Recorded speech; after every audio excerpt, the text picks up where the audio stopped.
All right, we're off and running on the Krueger Show. Larry Krueger joined by Dieter Kurtenbach tonight from KMBR 680.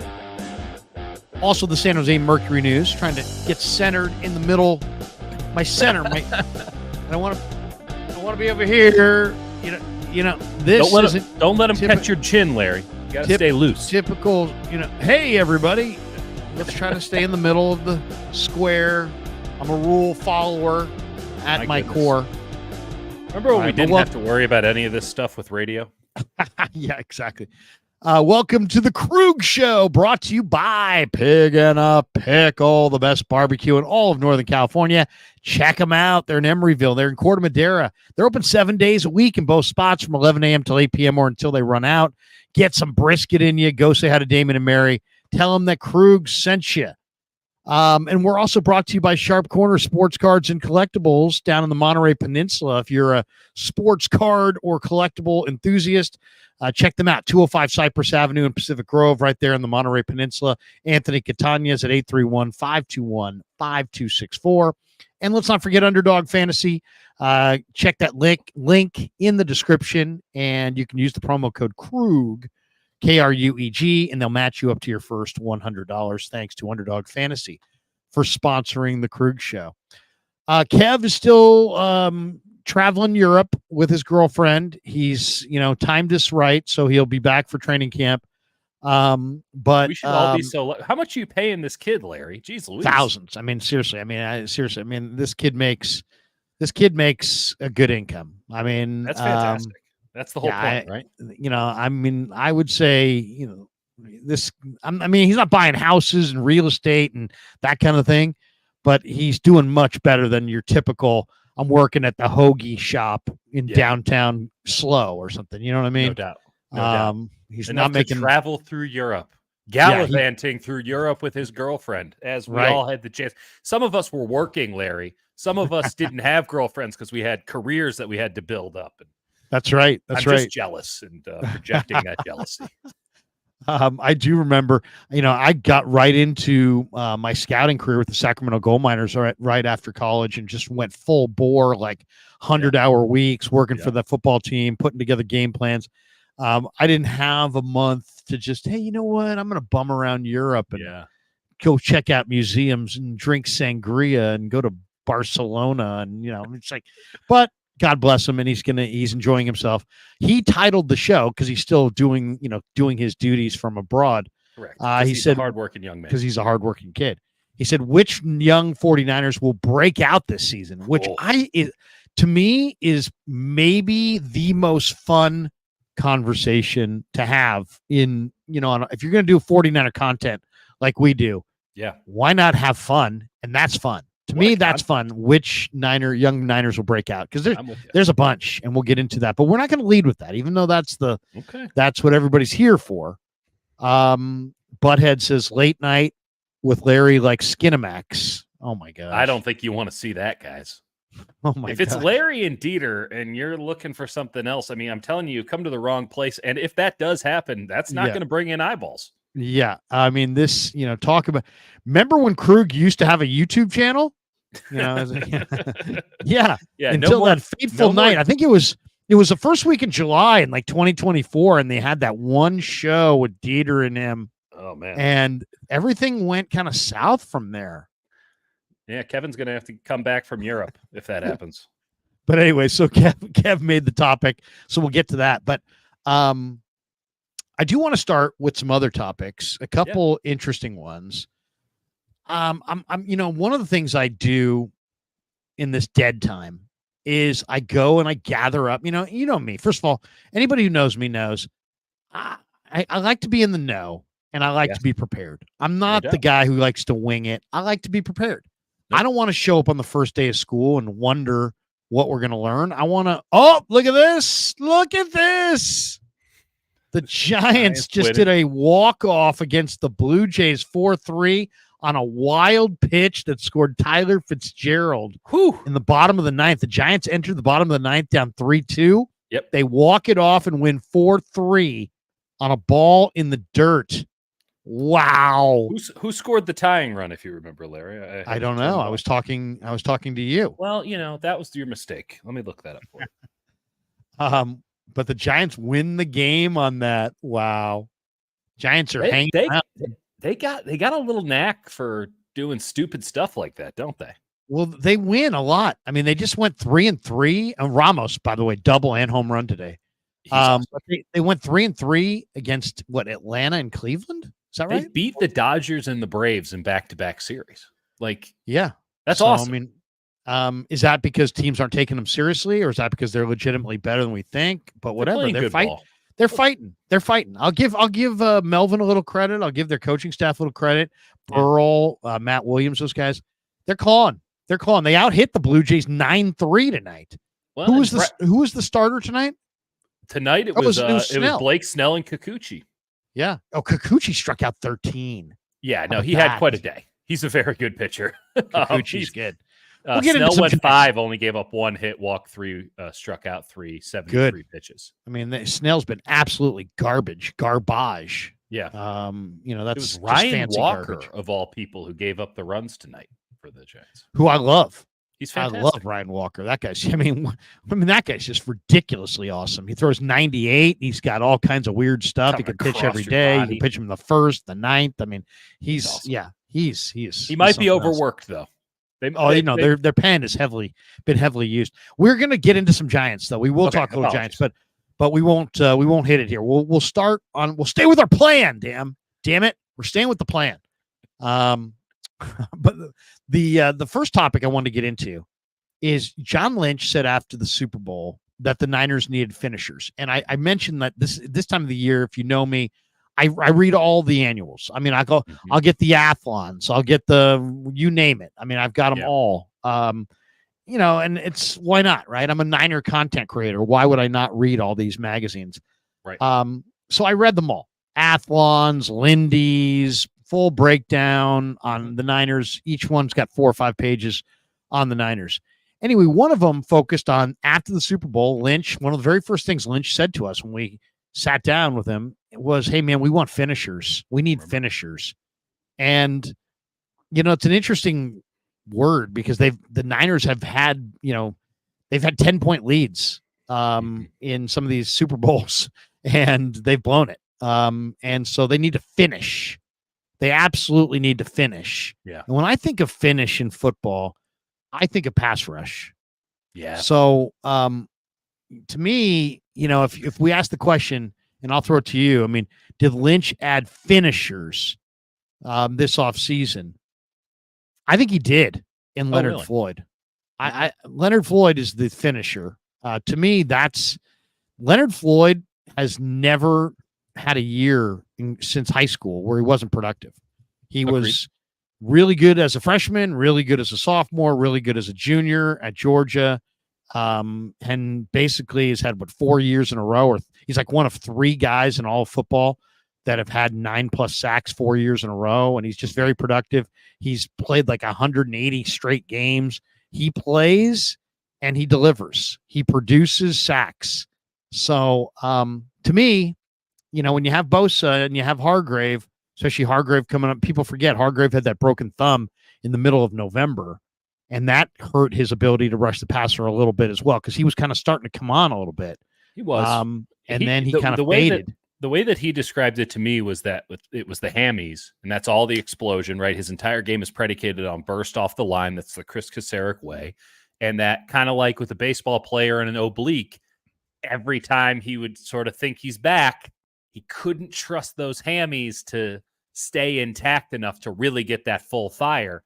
And it's interesting because I remember talking to him about this, and he was very candid. I appreciated that about him throughout the season, and especially before the Super Bowl.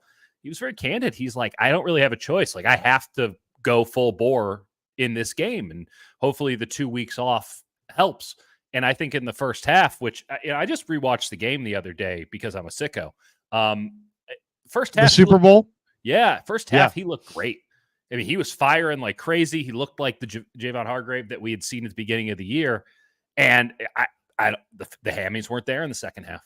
And so, I don't know if his conditioning or endurance is what it needed to be last year. It's something. And listen, you can't just take every athlete at face value. It's obviously more complex than that. And I'd like to give everybody the benefit of the doubt. Like, they're professional athletes and they have bodies that have put them in that position. But at the same time, like it's never that simple. And you do have to maintain some skepticism. But let's stay with the finishing thing, and specifically with Leonard Floyd. Larry, I have a stat for you here, and I wonder if this qualifies as a finisher.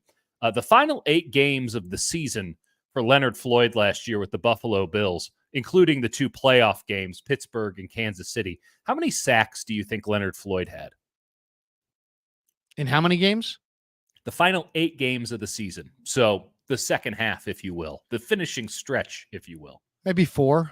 Yeah, he had 1, and it was a fluke against the Dallas Cowboys. Wow. 1 sack. But he's also, for the year, had at least 9 in 4 straight years. He did. He indeed had 10.5 sacks this past season, and 2.5 of them came against the Jets. 2 came against Washington.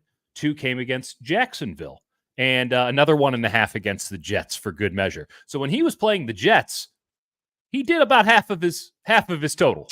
Well, they won. I'm sure they won by good amounts. I mean, that's the thing. Pass rush and sack is the most overrated stat there is, because it's predicated on game situations, and it's also predicated on if you're really, really, really good at you almost have to surprise offenses if you're going to get lots of sacks. Mm-hmm. The guys who produce big time sacks, they're going to keep a back in. They're going to chip. They're going to double. I mean, if you let Nick Bosa, who missed your 18.5 sacks 2 years ago, right, live in your backfield, you're a fool. You're a fool. Especially, I mean, we saw it in the playoffs. Kansas City just went to like no step drops. They didn't even. Right. I mean, how many times did they drop 7 steps? Once. Well, then let's play the pass rush game. So let's go weeks 12 through 18. Leonard Floyd, and I know PFF isn't perfect, but let me just read off the pass rush scores in the final 6 weeks of the regular season. Then I'll flip over to playoffs. We're talking 58-4, 55, 59, 48, 57, 50. He wasn't there last year, and it stands up with the argument that I've heard from my friends who are Buffalo Bills fans, because, again, I run with a really weird crowd. They're like, you can have him, because when we needed him most, and this team didn't have a pass rush last year, he was persona non grata. They stopped playing him in the game against Kansas City in the playoffs. He was nowhere to be found. And I just wonder if Leonard Floyd, who has put in an incredible career in the NFL, if the second half of last year was somewhat of the swan song of him being the productive, consistent player that we knew him to be. Because we know that, when it goes in the NFL, especially at a high athleticism position, when it goes, it just goes. It goes immediately. It goes fast. You fall off a cliff. It does, but I mean, this is also a technique-rich position where, if you look at, the last 35 years of the NFL, there's been a lot of guys late in their career that have really piled up sack totals. Yep. The Niners used to have them all. I mean, if you're a Niner fan, you remember Chris Dolman, Tim Harris, Kevin Green, Richard Dent. I mean, Ricky Jackson, they all rolled in and played for the Niners at one point or another. So they're, I'll take the veteran pass rusher. Heck, I think Von Miller is a shadow of what he was. But if Buffalo wants to get rid of Von Miller at the end of camp, I'd take Von Miller right now and roll the dice. I hear what you're saying. Everybody's got a shelf life, but I also think, you're talking about some incredibly cold weather games that they're playing at home in the end of the year in Buffalo. It's not conducive to rushing the passer. It's not conducive to passing. So there's a lot of run games. I'd love to. At the Chargers. They're at Miami. Wasn't there either. Yeah. No, but I mean, Leonard Floyd has been. I'll say this. Based on what he looked like in minicamp, he looked like a ton. Yeah. He absolutely was flying around and looked like a. To me, he doesn't look like a player his age. He looks like a player that's 3 or 4 years younger. But we'll see. We'll see. They're putting a lot on him. To me, that's the finisher. That and now you put him opposite Nick Bosa. I think it helps both of them. To me, it's the success of Leonard Floyd is totally going to be predicated on. How much success do the Niners have playing Yatir Gross-Matos on first and second down? Can they spot Leonard Floyd correctly? Leonard Floyd, I think at this point, is a guy that has to be spotted correctly. Otherwise, he's not going to give you as much. Well, and it's interesting because when they signed Leonard Floyd, my gut reaction was, oh, no, I can't believe they did that, because I had heard so much from folks that watch the Bills specifically about Leonard Floyd. Apropos of nothing, they're like, can you believe this Leonard Floyd guy? So I wasn't coming in from a non-neutral spot from a neutral spot. So I go, it can't be that bad. It can't be that bad. So I started asking folks around the league that I trust, like, what is Leonard Floyd's role on the 49ers, you think?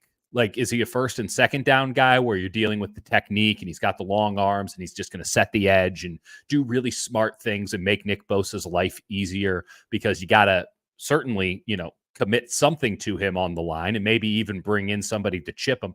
Is he that kind of guy who's going to help with the run, or are they going to use him as a situational pass rusher? Because let's be real about this. Leonard Floyd's days as a 3-down dynamo have been over long before he went to Buffalo. And it was really interesting. I would say that I talked to 6, maybe 7 people about this, and it was right down the middle.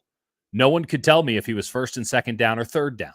And while you can appreciate that, hey, maybe that means he can do both, and that, there's nothing to be lost on either side, I did find it interesting, especially when folks with the 49ers couldn't give me a straight answer, and they were giving me 2 different answers about what Leonard Floyd is supposed to be. So I'm with you on Yetur Gross-Matos. I find him very intriguing. Again, I'm ready to eat. He's a passing down situational rusher. Right? Is that what you that's think? It. He's your third down. Oh, guy? Absolutely. Okay. I don't think he's a base guy. I think Matos and Floyd are a combo. Matos is first and second down and obvious run downs. Floyd is there for third downs and second half, passing downs. And that might put him in a position to succeed. I agree with you. Leonard Floyd looked very good at minicamp. That's not pads. I always have a hard time pushing too hard when we don't have pads for contact positions like, defensive line positions. But I'm ready to take a lot of abuse and hatred in the first 2 months of the season when Leonard Floyd comes out here and looks like a total ass kicker because he's fresh. He's got a full off season. He's in a situation where he's got good coaching. He's obviously got decent enough, and in one case, a spectacular defensive line mate. And Leonard Floyd just looks like he's been drinking from the fountain of youth. And I hope that everyone who comes at me for saying that I think Leonard Floyd isn't going to be a good pickup for the 49ers, everyone who comes at me in September and October has that same energy in November and December when Leonard Floyd is nowhere to be found again. I hope that they have. I hope, that would be a bad sign. Why? Because I don't know outside of Bosa if they have a single defensive end that they can bank on. Drake Jackson, I love Drake Jackson, great guy, but he hasn't done it thus far. And Robert Beal Jr.'s, I'm dubious of guys that are big, strong, fast, and never play. And that's now starting to be kind of his situation. He didn't play at Georgia. He didn't really play with the Niners. So it's like, is he one of these guys that's a workout warrior, or can he actually play? And if neither of those guys can play, they're going to really need Floyd, to play a major role. I mean, to me, I saw an article the other day about, some guy, every team's got 1 or 2 guys that could be a surprise cut. And 3 of the guys that were surprise cut candidates were defensive ends that I would absolutely be all over. Seattle cutting Darrell Taylor, Saints cutting Isaiah Foskey. Yes. And the third one was Joseph Asai. Asai being cut by the Bengals. If any of those 3 guys is headed towards being cut, if I'm Lynch, I'm picking one and I'm trading a day 3 pick for him because and I don't know that Seattle would trade you Darrell Taylor, but Darrell Taylor comes flying off the edge, and I think Foskey could be really, really good. He just didn't start fast, and now the Saints have the Saints have defensive ends the way the Niners have corners. There's just a lot of bodies, a lot of guys standing around that have a lot of talent. So if Foskey, who's a Bay Area kid, went to De La Salle, showed up at the Niner Pro Day, if he, could be had kind of like a Laken Tomlinson, who was a first-round pick with Detroit, and the Niners, I think, traded a 5th or a 6th and got him from Detroit. That was a real nice pickup. That kind of Osai, Taylor, or Foskey, I think all 3 of those guys potentially could be better than Beal or Jackson. And, sadly, if there's one thing that I get a feeling that kind of like last summer when there was a bunch of different guys who rolled in and out with Taco Charlton and somebody. Yeah. That the Niners are going to do the same thing this year. They look, you can never have enough edge rush, and they're a little thin at edge rush if Drake Jackson and Robert Beal both kind of continue their we're on the team, but we don't really contribute. Right. There's two names that I also want to throw at him if we're just pointing at guys from the Saints that I like. If it's not Foskey, if Foskey does have a good camp and wins himself a job amid a very crowded, crazy crowded defensive line room. Peyton Turner, the former first-round pick, hasn't really done anything, but the athleticism's there. I mean, he was a first-round pick for a reason, and he put him in Kuceric's system, different ball game. And then Trajan Jeffcoat, who they brought in as an undrafted free agent, Arkansas, Missouri before that. He was a guy that you and I talked about during the draft show that, listen, I'm not saying that he comes in and now suddenly he's your 5 technique or your 7 technique. And it sure is. But he's just another guy competing. Yeah, that's right. He's a body. And so somebody to keep an eye on there. And listen, it's a good, I am always a little bit wary of bringing in guys in the middle of camp or really honestly in the end of camp before the regular season starts, especially for this 49ers team, knowing what they have to do, the challenge they have with the schedule in front of them, and how Kyle Shanahan has at times had his team start slow. This is one of those years, some of these years the 49ers have been able to get away with starting 3-5 or starting to getting away with kind of treating September like the preseason. I don't think this is one of those years, even with, Jets, Minnesota, Rams, New England, Arizona, Seattle, like you can maybe talk yourself into that's the soft part of the schedule, but you got to make hay on the early part of this schedule because the second half is so hellacious. I mean, around the holidays, it's just brutal. And that's, a lot of tough games on the road, tough travel. I'm not saying they got to come out and start 5-0 or anything, but I do not want to be feeling out the season when they get to, let's just say, week 3 and the Rams. I'll give them a little bit of deference in the first 2 weeks, but by week 3, this team better look like it's rocking and rolling because they got to put wins on the board early because they're going to need them late. Yeah, no question. If you look at the schedule, the theme's got to be bank wins early because the schedule can be brutal on the back end. MF in the chat says, Larry, are you going to talk Giants at the end again? We talked a little Giants up front, but yeah, Dieter and I are definitely going to get into what I think is the most compelling conversation about the Giants right now is what is the best plan for 10 games from now, which is the MLB trade deadline. Yeah.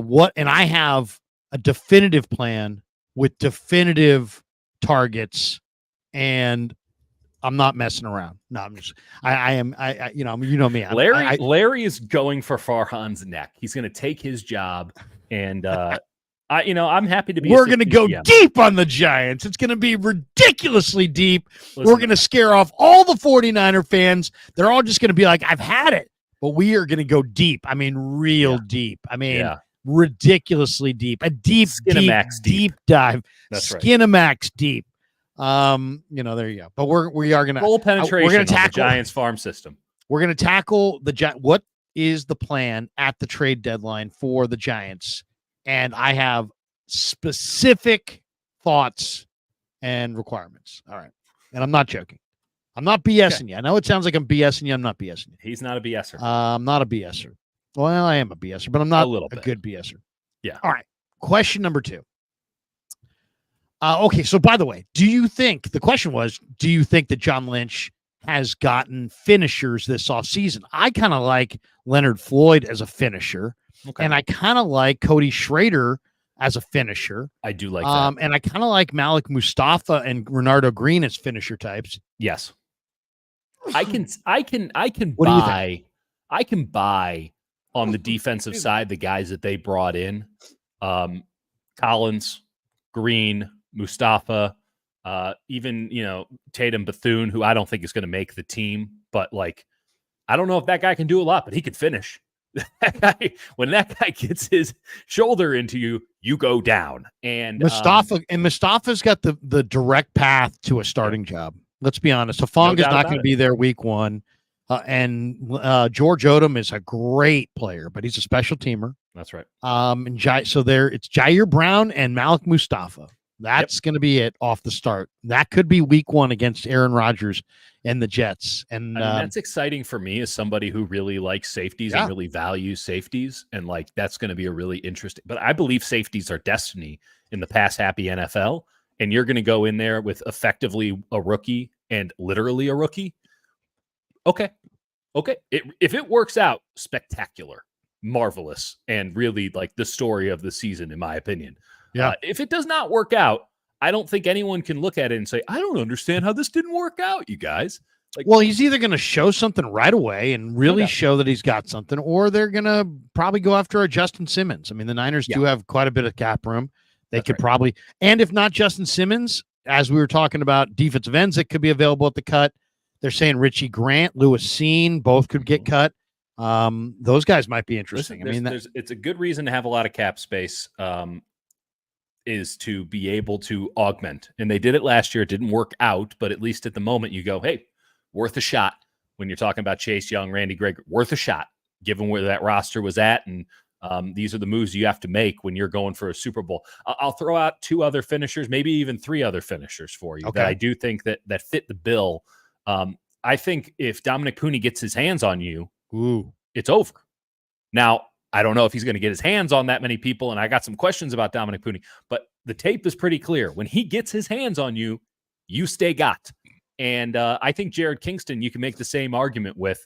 It's a lot tougher to watch that film because Lincoln Riley has apparently never watched offensive line tape. I mean, I'm really excited to see what Jared Kingston does with actual coaching behind him now. And then I got to throw out our guy, the Nuge, Drake Nugent, who he played at Michigan. First team All Big Ten as a senior, and that was probably the best offensive line in the sport. Yes, right. There's other good players on that Washington, line for sure. I mean, Zinter and the big guard 73. They had some talent on that line, but he was really good. Yeah, and Nugent is strong, and if you're watching him in practice, I mean, he gets after it, and he's really broad. So he's a wide-bodied guy who's an inch shorter than the rest of the group. Everybody else is 6'2" to 6'3", 6'4". He's a stumpy boy. He's like 6'1.5", but he's thick. He's broad. He's tough. You can tell he's there. He moves guys. I like what I see out of Nugent, and I really like what I see out of Schrader. And there's one other name that I think we need to mention because Schrader is a great call. But I do think that having Elijah Mitchell back is important for this team. I don't know what Isaac Guerendo's role is going to be. I presume he'll start off as kickoff return specialist, and he'll get an opportunity that way. And maybe he does come in as sort of a change of pace back who gives you some speed element when you're looking for that sort of thunder and lightning late in games. 49er Sports Talk, you ain't kidding. That dude is crazy explosive. The straight line speed is next level. It's very reminiscent of Raheem Mostert, though I would even argue a little stumpier. Raheem Mostert was very upright, kind of tall running back. Isaac Guerendo, I don't see any left to right on him. I think he can catch the ball a lot better than Raheem Mostert did. I know that he can do the straight line, get on the outside of the tackle and go stuff the way that Mostert did. I don't know if this line is good enough to provide those kind of lanes that Mostert had in 2019 and beyond. But Elijah Mitchell, Isaac Guerendo, maybe Schrader is in there as maybe a replacement for one of those two guys. Like I can see what he is talking about when he talks about finishers.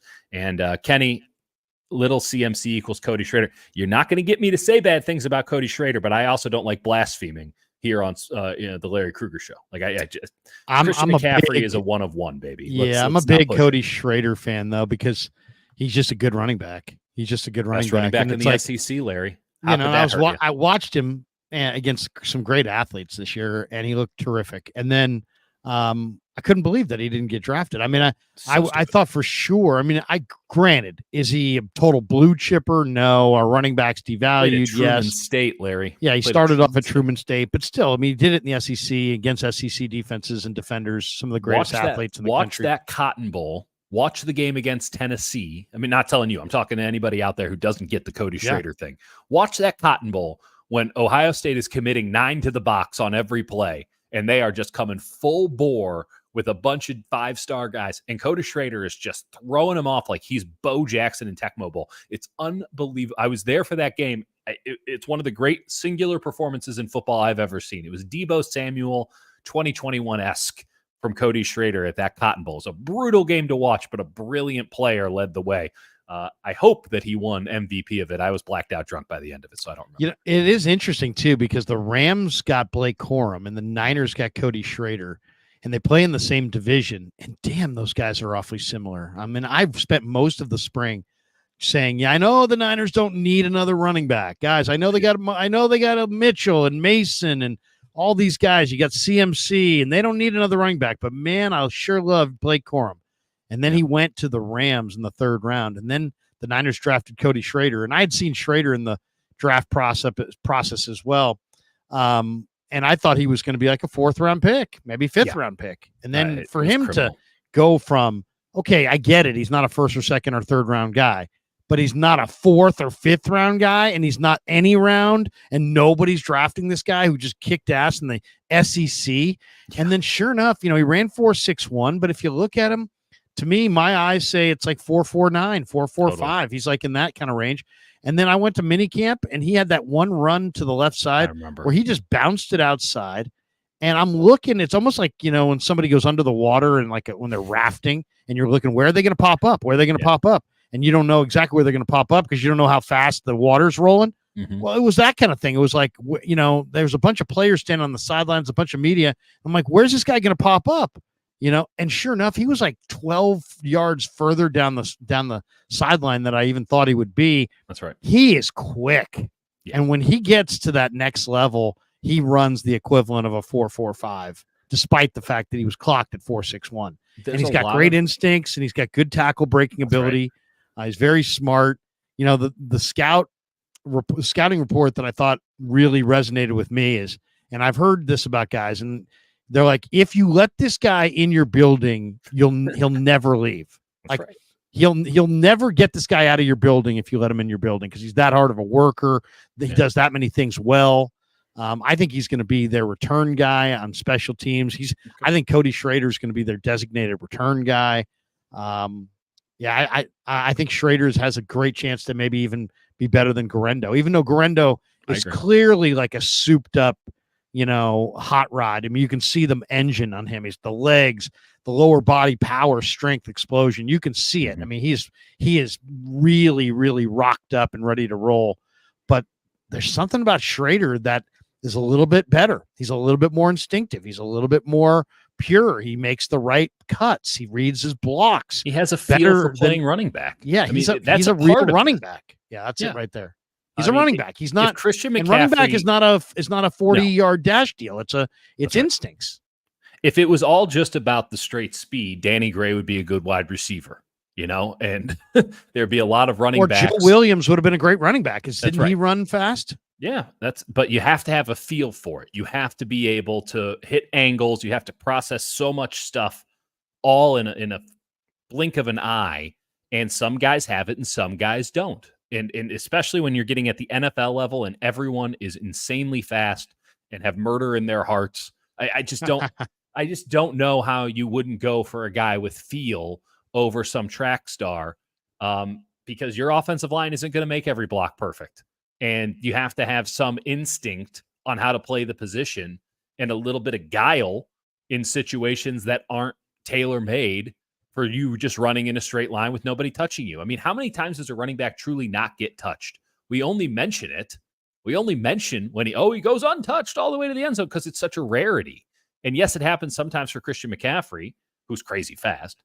But if Christian McCaffrey were to go down with an injury and you look at the depth chart, are you handing the entire offense over in the same? I mean, obviously no one's Christian McCaffrey. You don't have the same level of versatility and utilization as him. But are you handing the offense over to Elijah Mitchell?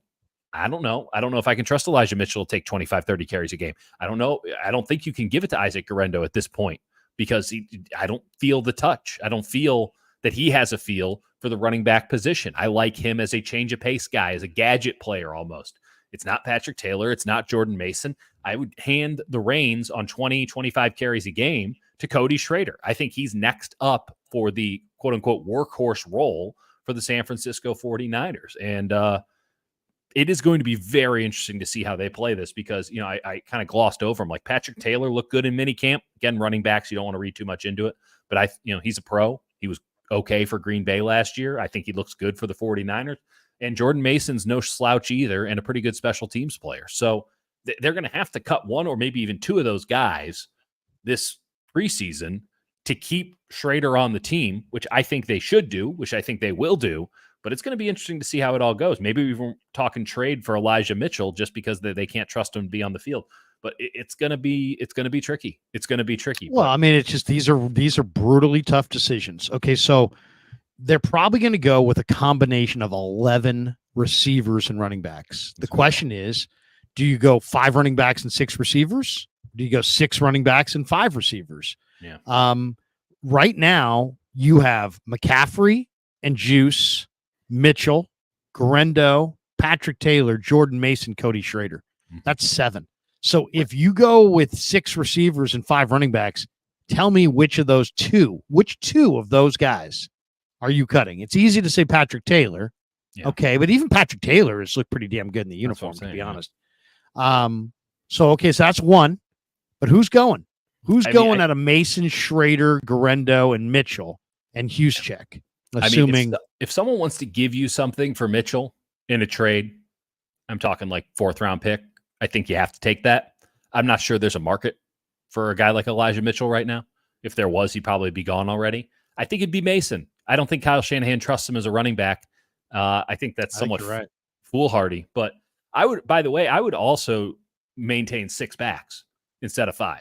I think go with 5 receivers. You can go with 5 receivers. And those 5, Pearsall, Samuel, Aiyuk, Jennings, and Cowing. And then so that means you're cutting everybody else. Ronnie Bell cut, Chris Conley cut, Danny Gray cut, Trent Taylor cut, Owens Kidd cut, Tay Martin cut. Those guys are all cut. And I think that you can maybe keep Conley and Trent Taylor as practice squad guys and call them up in certain spots. It's not as if there's a hot market for either of those dudes. And that allows you to maybe use Garendo as sort of a slot receiver at times if you need it in a pinch. It's a thought. What about getting rid of, I mean, I know this is going to be, nobody wants to talk about this because everybody loves this guy, but Juszczyk's 33. I'd rather cut Juszczyk and try to give the fullback job to Garendo than cut Garendo and his 4.38 speed at 228 pounds or whatever. They won't cut him. They won't cut him. They won't cut Juszczyk, but I mean, he makes a lot of money. There's very few teams in the NFL that use the fullback. I know he's taking a pay cut, but you're still talking about a veteran guy. He's also not very coveted because, as I said, there's probably only the Niners, the Steelers, the Baltimore, Cowboys, the Ravens. There's like about 7 teams that use a fullback. But Kyle Shanahan puts that fullback position. I mean, there's a reason. Juszczyk's a wonderful player, but there's a reason. What's the most valuable thing that he does? He's basically the second tight end on this team, which doesn't have a number 2 tight end.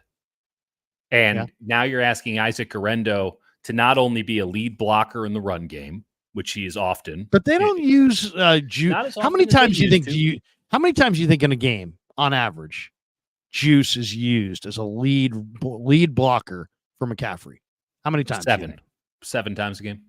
Oh, I think it's less, man. I think it's less. You might be right. I think it's less. They're in 21 personnel a lot. Yeah, but they use him the Niners use him as they'll put 5 in the pattern and throw him in the flat. I mean, as far as where he's actually blocking, I think there's a lot of skill. I think there's a lot of intelligence required to be a fullback in Kyle Shanahan's system. Mm-hmm. And if they want to continue to use the fullback the way Kyle wants it to be used, which clearly he's all in on the concept of having a fullback on the field or an H-back, whatever the hell you want to call it. To have somebody in a Garendo, like I don't know what Isaac Garendo's Mensa score would be. Like, I don't know. I know that Kyle Juszczyk went to Harvard. I don't think that's a prerequisite for playing fullback, but they throw a lot of different responsibilities. I mean, Juszczyk has to know every wide receiver route. He has to know everything coming out of the backfield. He's like the 4th string quarterback. He's the second tight end. He's got to carry a lot of... They're clearly thinking about life post use check. Why? Because I mean, last year they went for Jack Coletto, but he wasn't quite a good enough pro athlete, and they exposed him to waivers halfway through the year, and he wound up in Pittsburgh. That's right. This year they draft Garendo, and to me, they gave him a fullback number. He's wearing 49. To me, he absolutely looks like a fullback. I mean, he might be a really fast fullback, but he doesn't seem like he's not Cody Schrader. He doesn't have that kind of pick and slide. He doesn't have that kind of vision. He's a trap running, situational back who's never really been an every down guy. But I'm just looking at him and going, wait a second. Let's talk about this realistically. Like what do we actually think is going to happen? Okay, so I'm looking at that depth chart and I'm thinking McCaffrey's going to show up. He's going to look a little less explosive than last year, but still very much on top of his game, like one of the best backs in football that he is.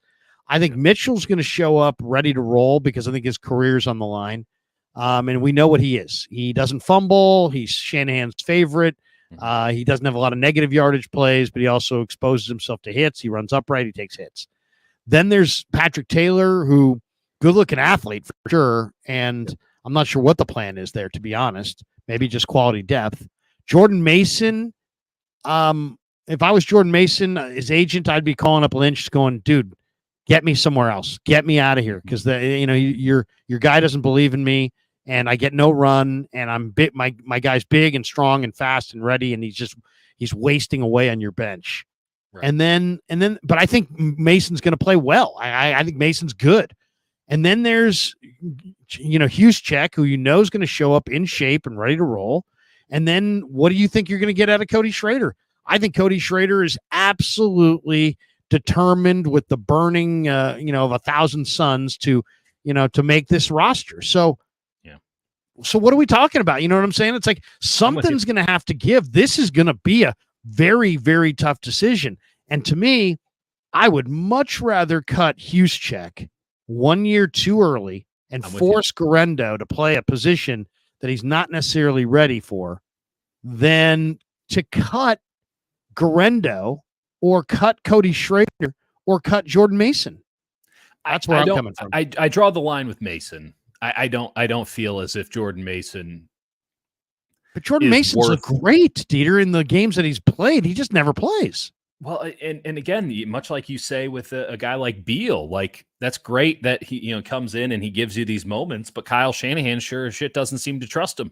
He doesn't trust him. I wonder if Beal can do it. I believe Mason can do it.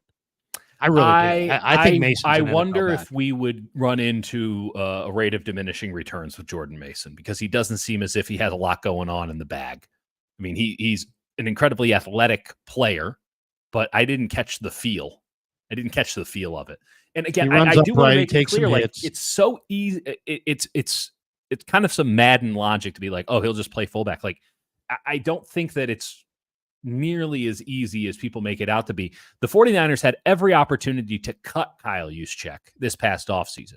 And in fact, it would have been the logical thing to do after both parties are like, Juszczyk took a pay cut. He was willing to play ball with them. He's still exceptionally highly paid. So it's not as if they got all the way up, but they found a level that the 49ers are like, okay, this is good. We can work with this because they understood that not having a fullback is pretty dangerous for this team. And I don't know what they do if Juszczyk is gone, but my guess would be that they just run 11 personnel all the time. I don't think you can go Braden Willis at tight end. Now that you don't have a Ross Dwelly, he can't, he was kind of an H-backy type. I mean, I think you'd end up seeing George Kittle in the backfield a lot. I think Kyle Shanahan just puts a premium on that position. And it should be noted, there's a good fullback at Michigan right now. There's a good fullback at Iowa right now. They might be able to draft the replacement for Juszczyk. They might be able to go out and get Giovanni Ricci next year or go out and get Jack Coletto back when he's a restricted free agent. They might get Patrick Picard out of Baltimore. Like there are options available at fullback post Kyle Juszczyk who aren't going to cost as much as Kyle Juszczyk, whether it be draft, free agency, and Andrew back out of Houston, something to that effect. I do think that Kyle Shanahan still deeply values the fullback position, and that he's not going to toss somebody in just because, he's an athletic marvel and do it. I think that there's a lot more to it than simply just he was a running back. Now he's a fullback. By the way, another fact that I stumbled upon that really shocked me. 4 years in a row, George Kittle's receiving numbers have gone down 4 years in a row. Because he has to block all the time. Right. I mean, it's really not about a decline in his receiving. It's really about the other options that exist in this offense. Right. And he is a premier blocker. Okay. What He's young tackle? Yeah.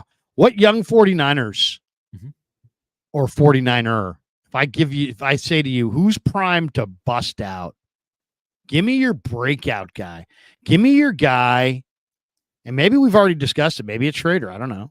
But give me your guy that, man, as sure as we're sitting here on July the 9th, that at the end of the month when we go to practice, the buzz is going to be about this guy. Who is the buzz going to be about? I got to look at the roster here to kind of think about my answer. I'm certain that we're going to go to the same spot. I got 3 names. Who will have the buzz, buzz? The buzz. The one that I think people are going to need to get the fly swatter out for. Okay. Darrell Luter.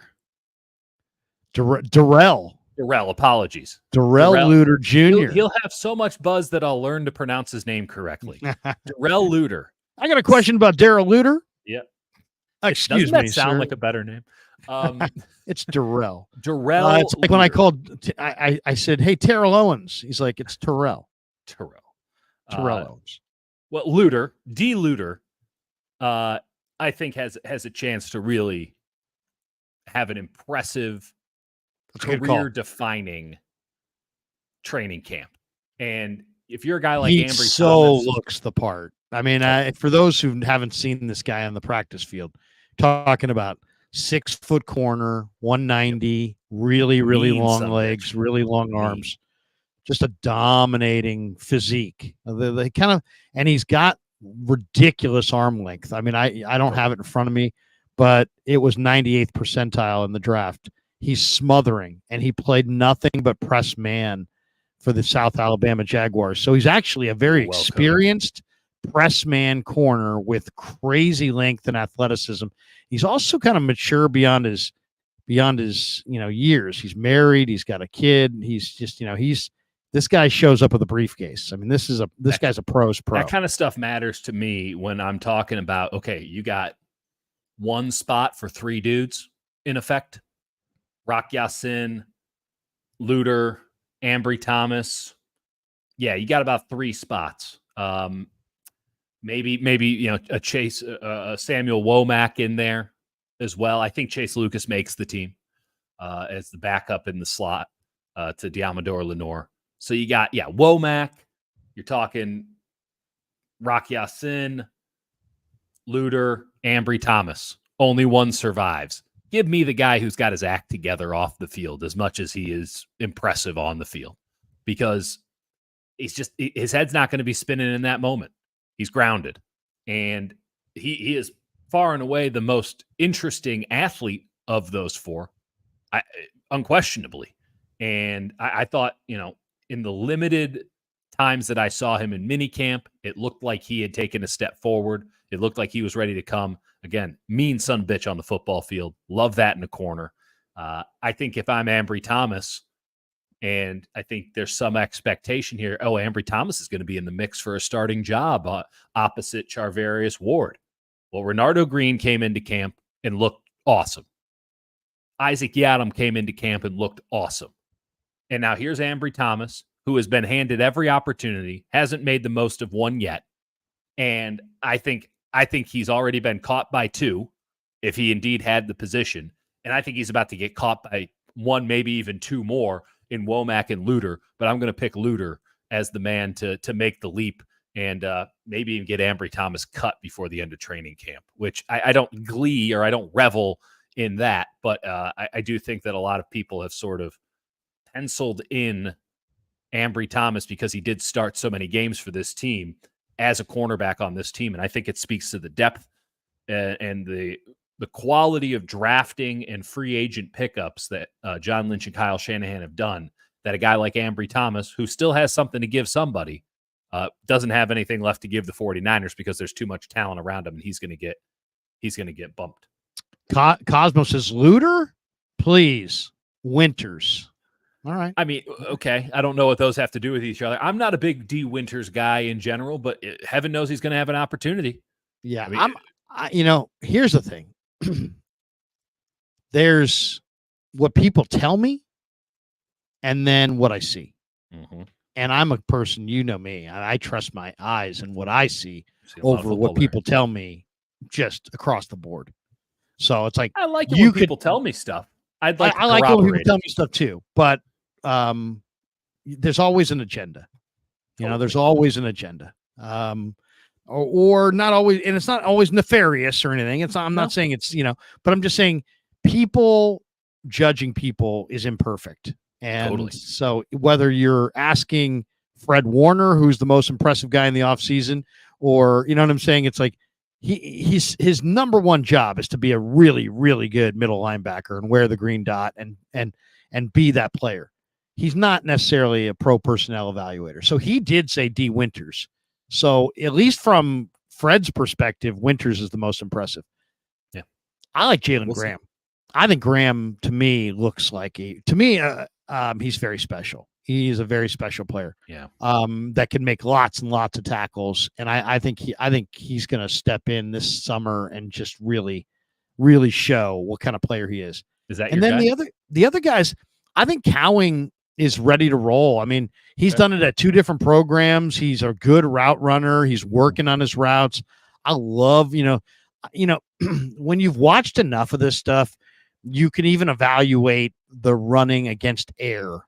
And Jacob Cowing's ability to stop and start and his route running against air is just very, very impressive. Yeah. I mean, he's really impressive.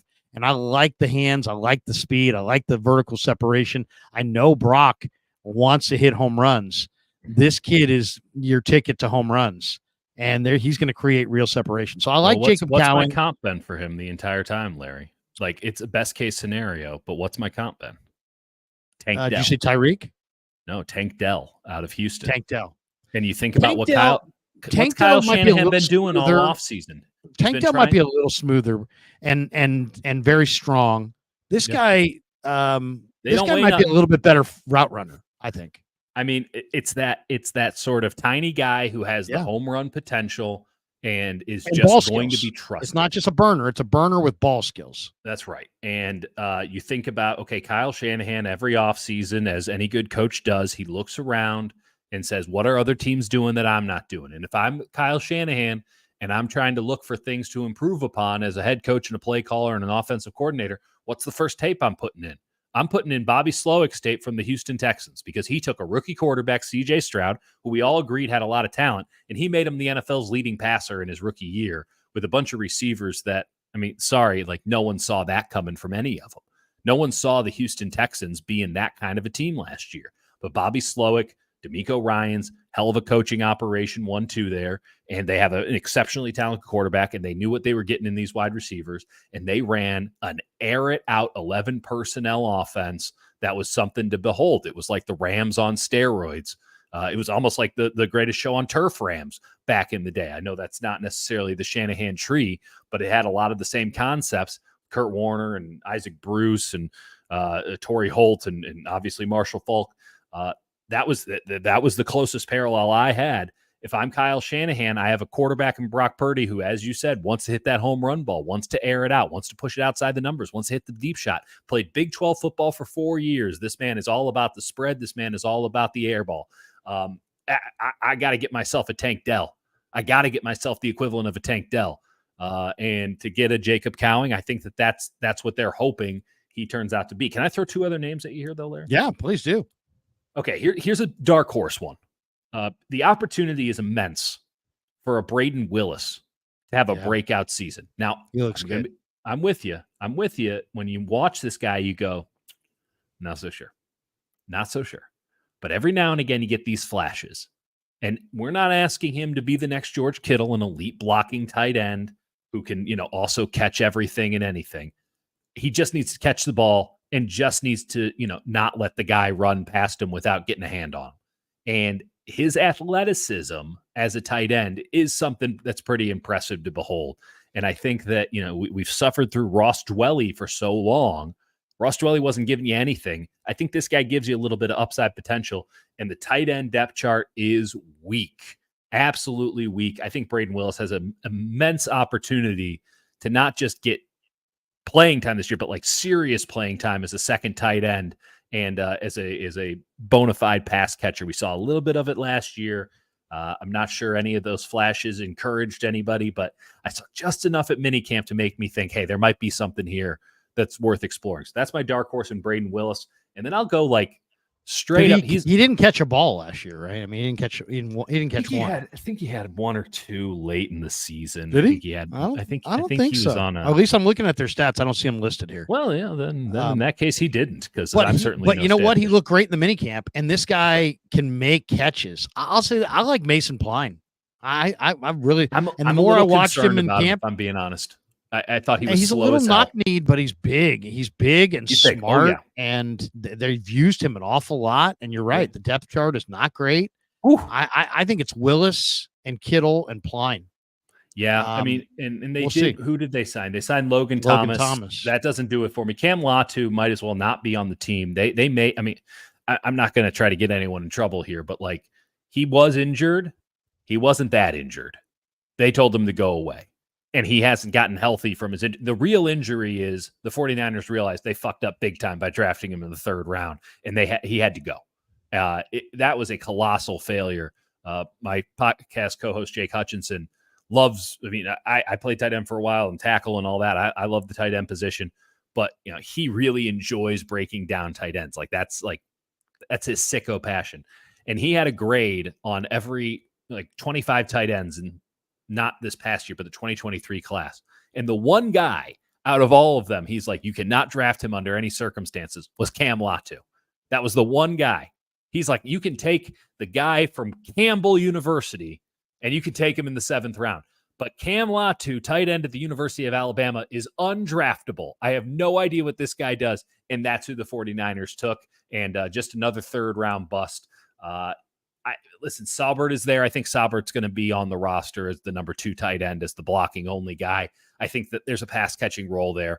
I don't think it's going to be Pline. I still think Pline needs some time. He is slow, but he does have the potential. And I think they need to foster that and work with that. I think it's Willis's opportunity. All he has to do is beat Logan Thomas. If he can't do that, then we got some problems, but I think he can. One other name I want to throw at you here, Larry, and I think that a lot of people have written this guy off. And I think that they're probably right to do so. But let me take a shot in the dark and back Spencer Burford for young player who takes the step forward, because it's now or never for Spencer Burford. And we know he has the talent. We know he has the ability.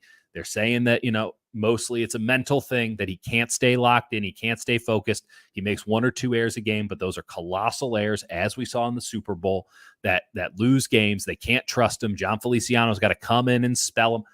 This is Spencer Burford's put up or shut up year, and they can't be spelling him. They can't be, working a rotation. He needs to come in at the beginning of training camp, kick ass from the jump, take the starting right guard job beyond a reasonable doubt from Pooney, from Kingston, from certainly Feliciano.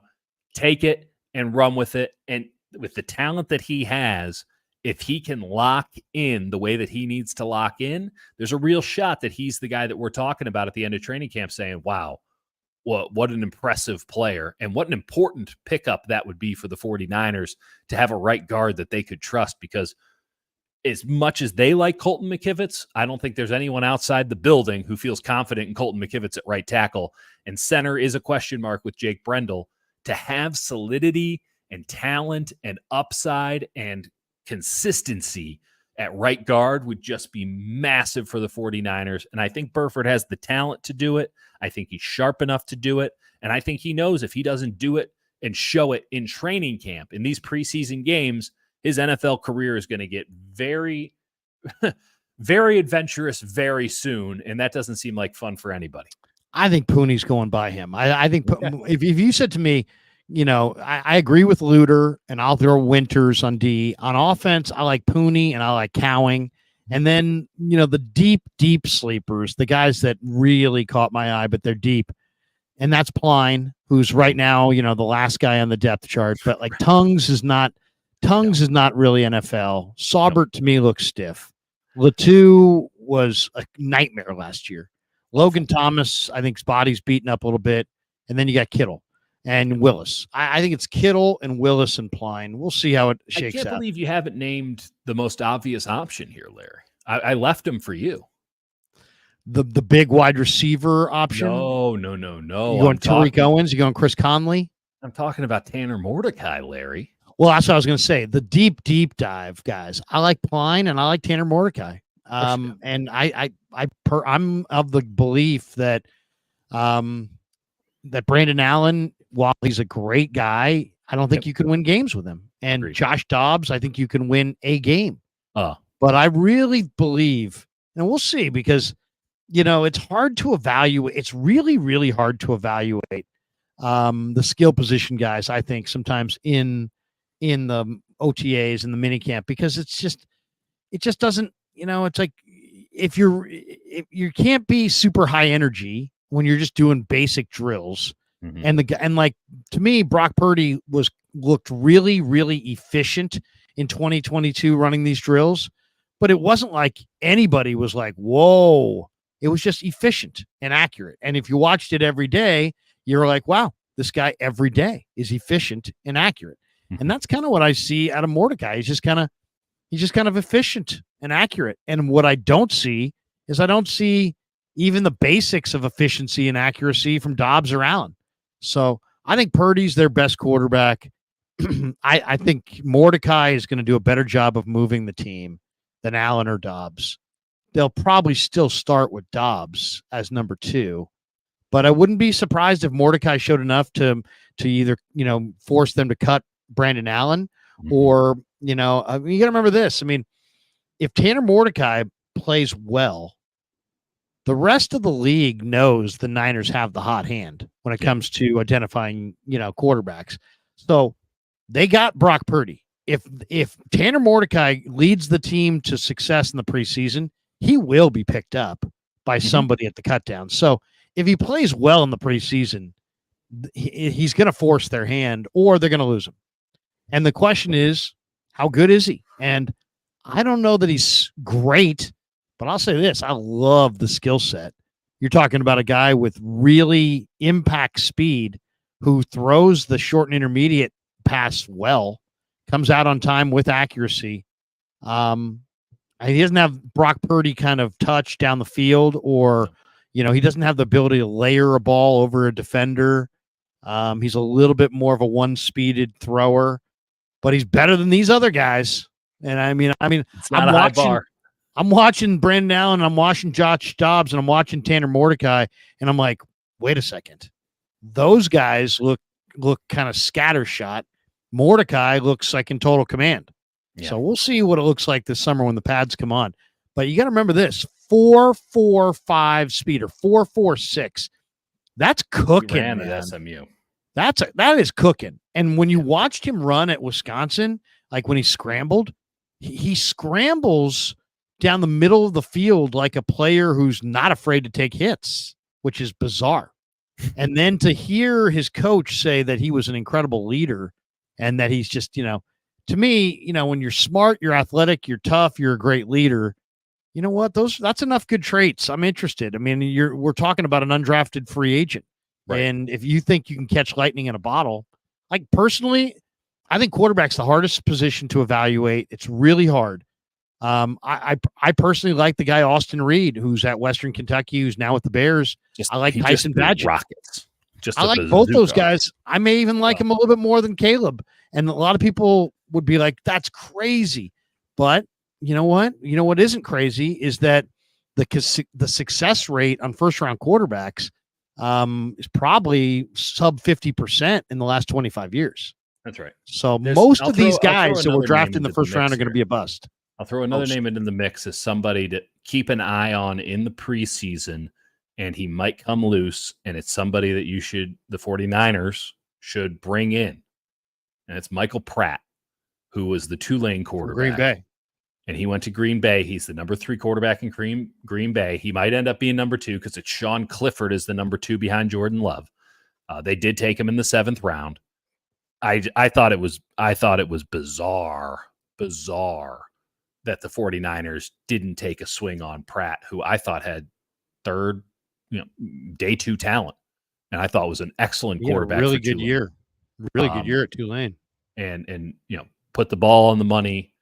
Excellent leader, took some massive hits behind a bad offensive line, but Tulane was one of the better teams in college football out of the American Conference. And frankly, they should have been the representative of the group of 5 instead of SMU and whatever bowl game that they got offered there.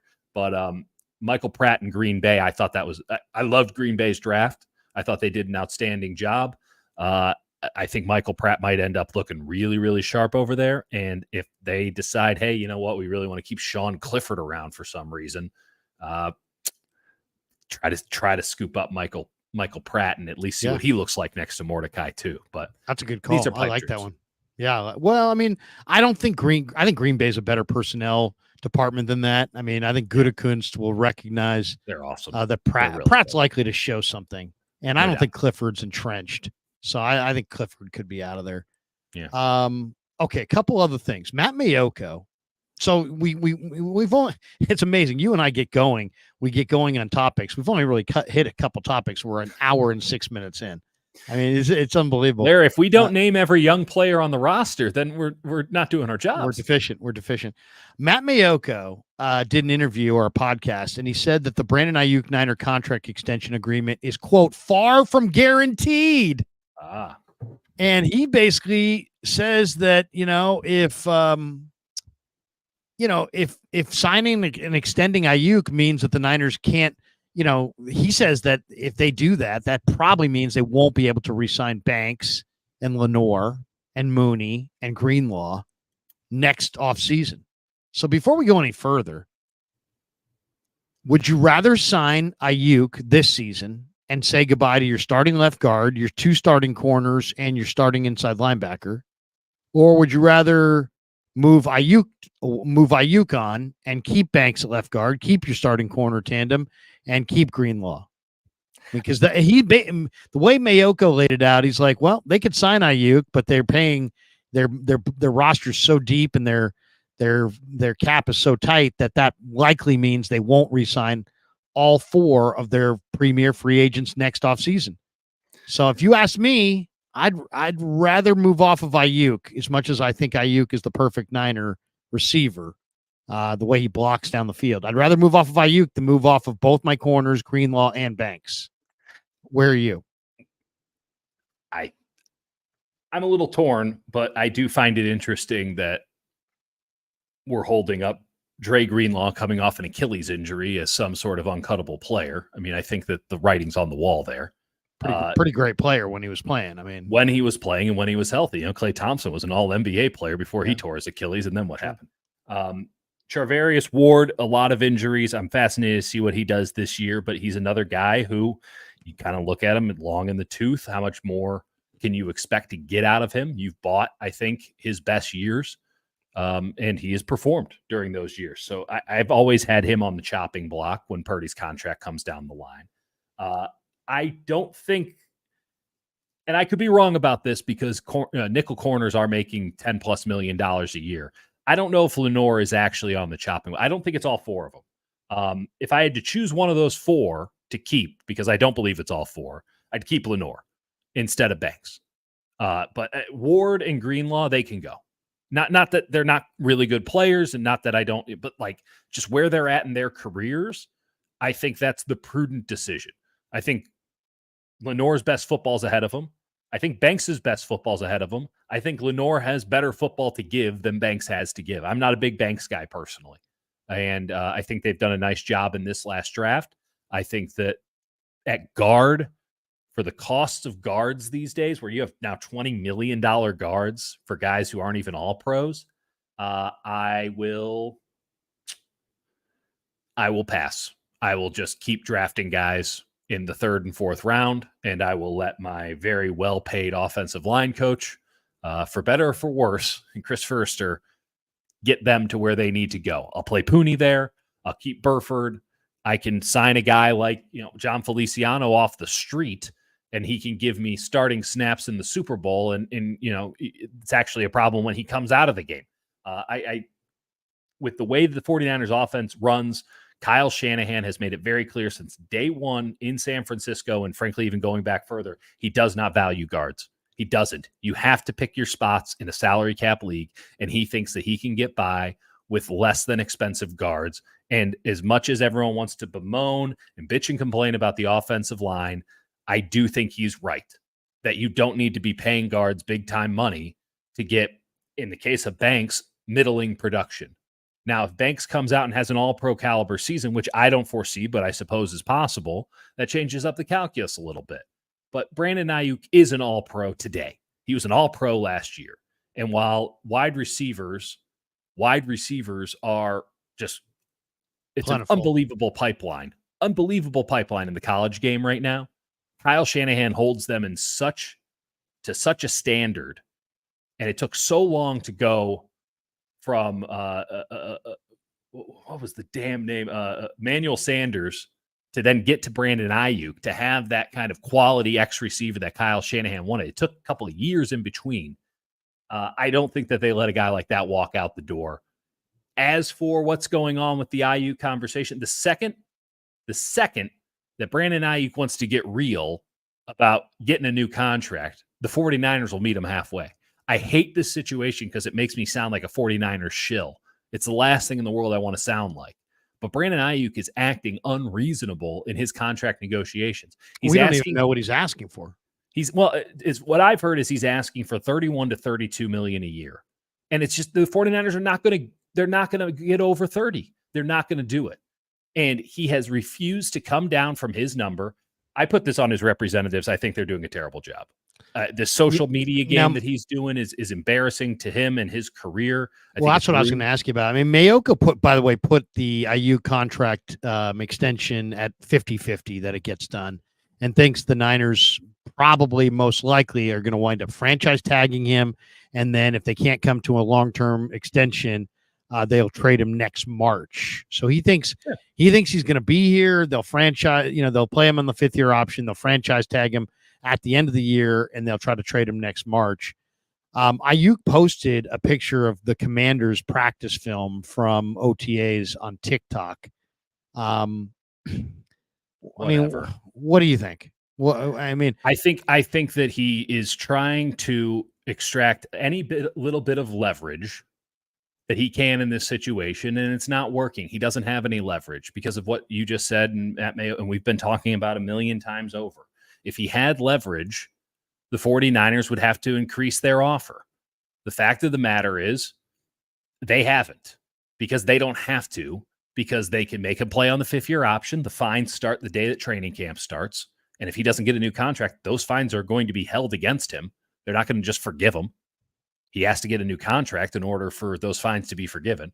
And then they can franchise tag him, not once, but twice, at $25 million and then $30 million back-to-back years. Good money if you can get it, but nothing guaranteed. The Niners can walk away at any point. They have no leverage. He has no leverage, Brandon Aiyuk. So he's trying to do this public game that other diva wide receivers have tried to do. He's not a diva. I've known this guy since he's been in the league. He's an introvert. This isn't his ball game. He's not like this. And he's trying to be Stephon Diggs or Deebo Samuel, kind of, big, flashy me guys. It's not him. It's not his personality. And it's why all of this rings so untrue on the social media game, and why it all just seems clunky and nasty and just, ugh. I'm telling you, there's something off here. And this thing can get done in an afternoon if Brandon Aiyuk and his representatives just come to the conclusion that, hey, we'd like a new contract. And the only way that's going to happen is if we drop our demand from a strictly unreasonable position. And the 49ers will say, you know what? We'll meet you halfway. You want to now say, hey, instead of 31-32, let's talk 29-30. And the 49ers who are saying 25-26, okay, maybe we come up and we meet you at 27-28 and we get this thing done because there's something in it for us with the cost certainty going into next season when we have to negotiate Brock Purdy's contract. We want to have this thing figured out, buckled up, so that we don't have to worry about the franchise tag and trades and all this crap this time next year. We want you to be a 49er, but we're not going to pay you the second most money of any wide receiver in the NFL because you're not the second best wide receiver in the NFL. You're not even close to Justin Jefferson. You're in the Amon-Ra St. Brown camp. You're in the Jalen Waddle camp. You're a very, very good wide receiver, an all-pro. But he's holding out as if he's the next Jerry Rice. So what do you do? What do you do? Do you let him play the cards, or do you get proactive at some point? Because right now you're sitting there and you're basically hoping that he shows up. And if he doesn't show up and decides he wants to, show up just at the deadline, he could do that. And if he wants to do that, $8 million poor. He'll be poor and there'll be fines involved. But I don't know that if I'm in the middle of my Super Bowl window that I want that to play out that way. I mean, for me, there's nothing you're going to I would have one conversation with him. It sounds like you'd like to be a commander. What a weird sentence, Larry. Who's ever said that? Well, because he basically said in the Pivot podcast that he believes that Jaden Daniels is a quarterback that's skilled enough that he can take his game to the next level with Jaden Daniels. He said that. That's exactly what he said. I mean, if we're going to play these big boy games, about you want to be taken seriously, you got to be taken seriously. When stuff comes out of your mouth, you got to own it. That's what he said. He said his game can get to the next level with Jaden Daniels. All I'm saying, if I'm the 49ers, I would just have a basic conversation with the guy. It's like, hey, you know what? We love you. We drafted you. We developed you. We want you here. But we just we're at an impasse because we have a difference of opinion. We were at 23. The market reset itself. Then we're at 26. Maybe the market reset itself again. Maybe now we're at 27. But we ain't going too much higher than that. And you're at 31, 32, and we're never going there. So, hey, you know what? Maybe you get on the phone, get your agent on the phone with Peters and get us your best offer. We'll send you to the Commanders, but we want to get paid. We want to get compensated. I get that. The 49ers have allowed Brandon Aiyuk and his representatives to get himself a trade. They've had that on the board. He doesn't want to do it. Well, no one wants to trade for him. No one wants to give. Well, I mean, we don't know. Well, I'm telling you right now, Larry. I think Pittsburgh probably does. I'm sure everyone wants to, but then it comes put up or shut up time, and they're not putting in an offer that makes the 49ers feel like, hey, we should give up Brandon Aiyuk for this.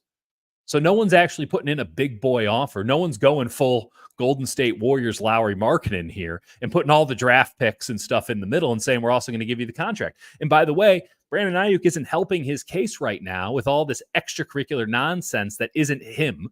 Deebo Samuel, when he was doing this, you go, hey, that's Deebo.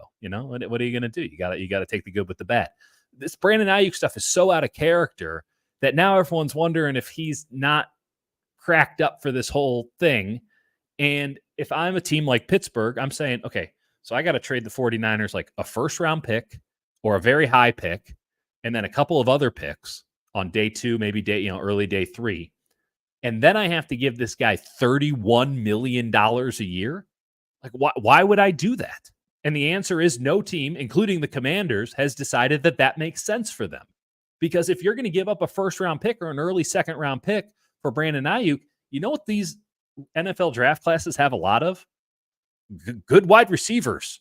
Oh, there's a tremendous. I mean, the supply and demand thing is not the quarterback. This isn't the quarterback. This is a much different deal. There's not enough supply of quarterbacks. There's plenty of receivers. Totally. You can make an argument they've already replaced him. That's right. Who knows? Maybe for all we know, Cowing and Pearsall are better than than Deebo and Aiyuk. We don't know. Who knows? We'll see. I doubt it. But it's possible. They have options. The other question. I think that Aiyuk needs to get real, and he needs to get real fast because he's about to cost himself a lot of money. And if the 49ers wanted to trade him, he would have been traded. And if he wants a long-term contract and not just the money, then he needs to get serious right now because The second he plays on that 5th-year option, there's not so many big-time conversation about a long-term deal after that. After that, you're just getting your ass franchise tagged twice. That's all that happens, and that's not good for Brandon Aiyuk. Yeah, I mean, I just think that what do you really want?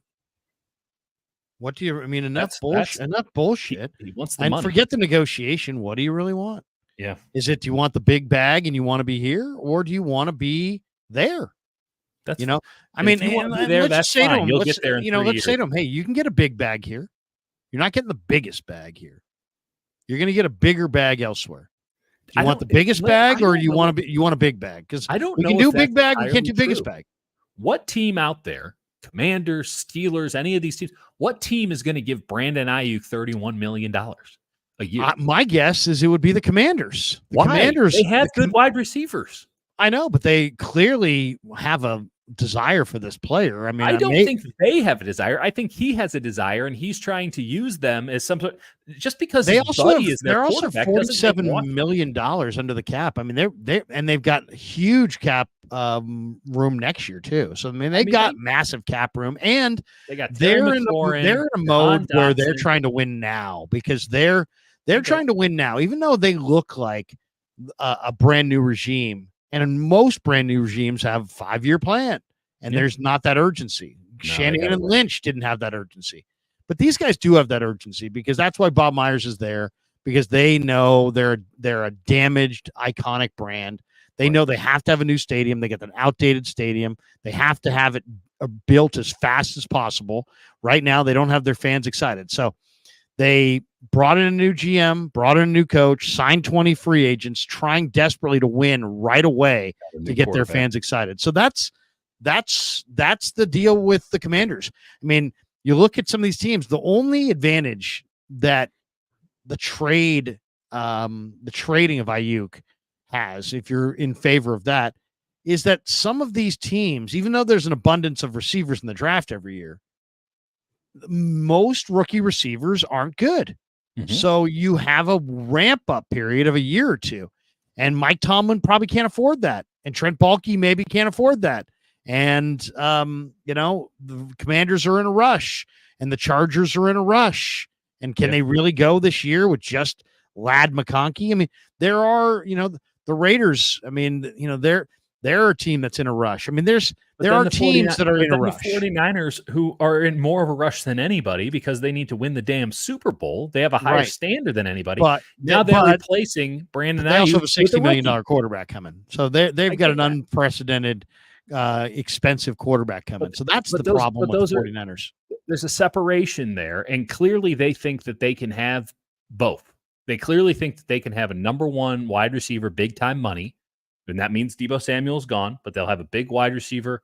Cap keeps going up. Big wide receiver money, though not the biggest, and then big quarterback money.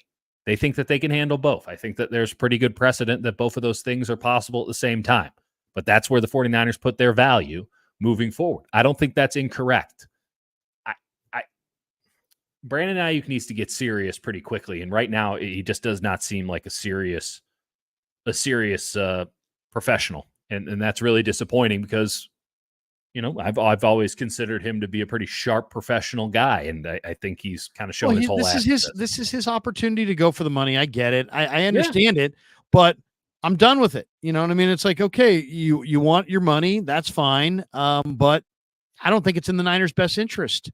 I'm not 100% convinced that he's going to outplay Deebo this year. And if you sign him to a contract and Deebo outplays him, now you're at the end of the year getting rid of Deebo, who's your best receiver. Yeah. So, I mean, I don't know if played his best football for you. And I don't know if I want to. The options are not good. Like having Aiyuk kind of pissy at his locker all year because you made him play on the 5th-year option. Don't like that option. No. I don't. But I also don't like just giving into him when you're going to have to, because you're probably going to have to kiss off a bunch of other players to make him happy. Mm-hmm. He's a very good receiver who blocks downfield. Matters. I think if I were the Niners, I think I would find out where he wants to be, and then I would make the best deal possible. And to me, like, I would take Jonathan Allen, Luke McCaffrey, and a day 2 pick or a day 3 pick. I'd take a 3rd or a 4th round pick plus Luke McCaffrey and Jonathan Allen and just say, you know what, enjoy Jaden Daniels, enjoy that situation. Yeah, I don't think that it will work out for Brandon Aiyuk outside if he will get the bag. But again, I want to be pretty clear about this. To my understanding, there's no team looking to offer him the bag. Maybe I'm wrong about that. Maybe we find out very emphatically. Washington has $37 million in available cap space right now, and $48 million in available cap, or $58 million in available cap space next year. Maybe this time next year, that's something they're interested in doing. They have a lot of cap space. They've had months to trade for Brandon Aiyuk, to make a serious offer, not just to the player, but also because everybody thinks that the Niners are they're gonna fold, that the Niners are gonna bend, that the Niners are gonna, but the Niners have much more cap room and they have more flexibility on their cap than teams think, and they're not going to be forced into a bad decision. That's right. They're not going to be giving away Brandon Aiyuk for a 3rd and a 4th round pick, just because they can't afford him or what. No, that's not happening. He'll be here for one more year. Then he might get traded next year for a 3rd and 4th round pick, right? But he'll be there this year. Okay, a couple other things here. One is on the Niner front. Is Sorensen Staley in your mind? I brought this up with Grant Cohn the other day. Is this an upgrade, a lateral move, or a downgrade from Wilkes? I mean, it's to be determined, because I don't know how much Sorensen is actually going to do compared to Staley, and I'm curious as to the delineation of powers there. I don't think that you can divide by 0, though, and I think Steve Wilkes was just not good at his job, and that feels so extreme to say, because clearly he had something. I think that he did a nice job with the defensive backs. I think that he deserves credit for recognizing that Jair Brown was the kind of guy that the 49ers should draft. I do think there was some positives there, but in terms of coordinating a defense on a game day, he was abysmal.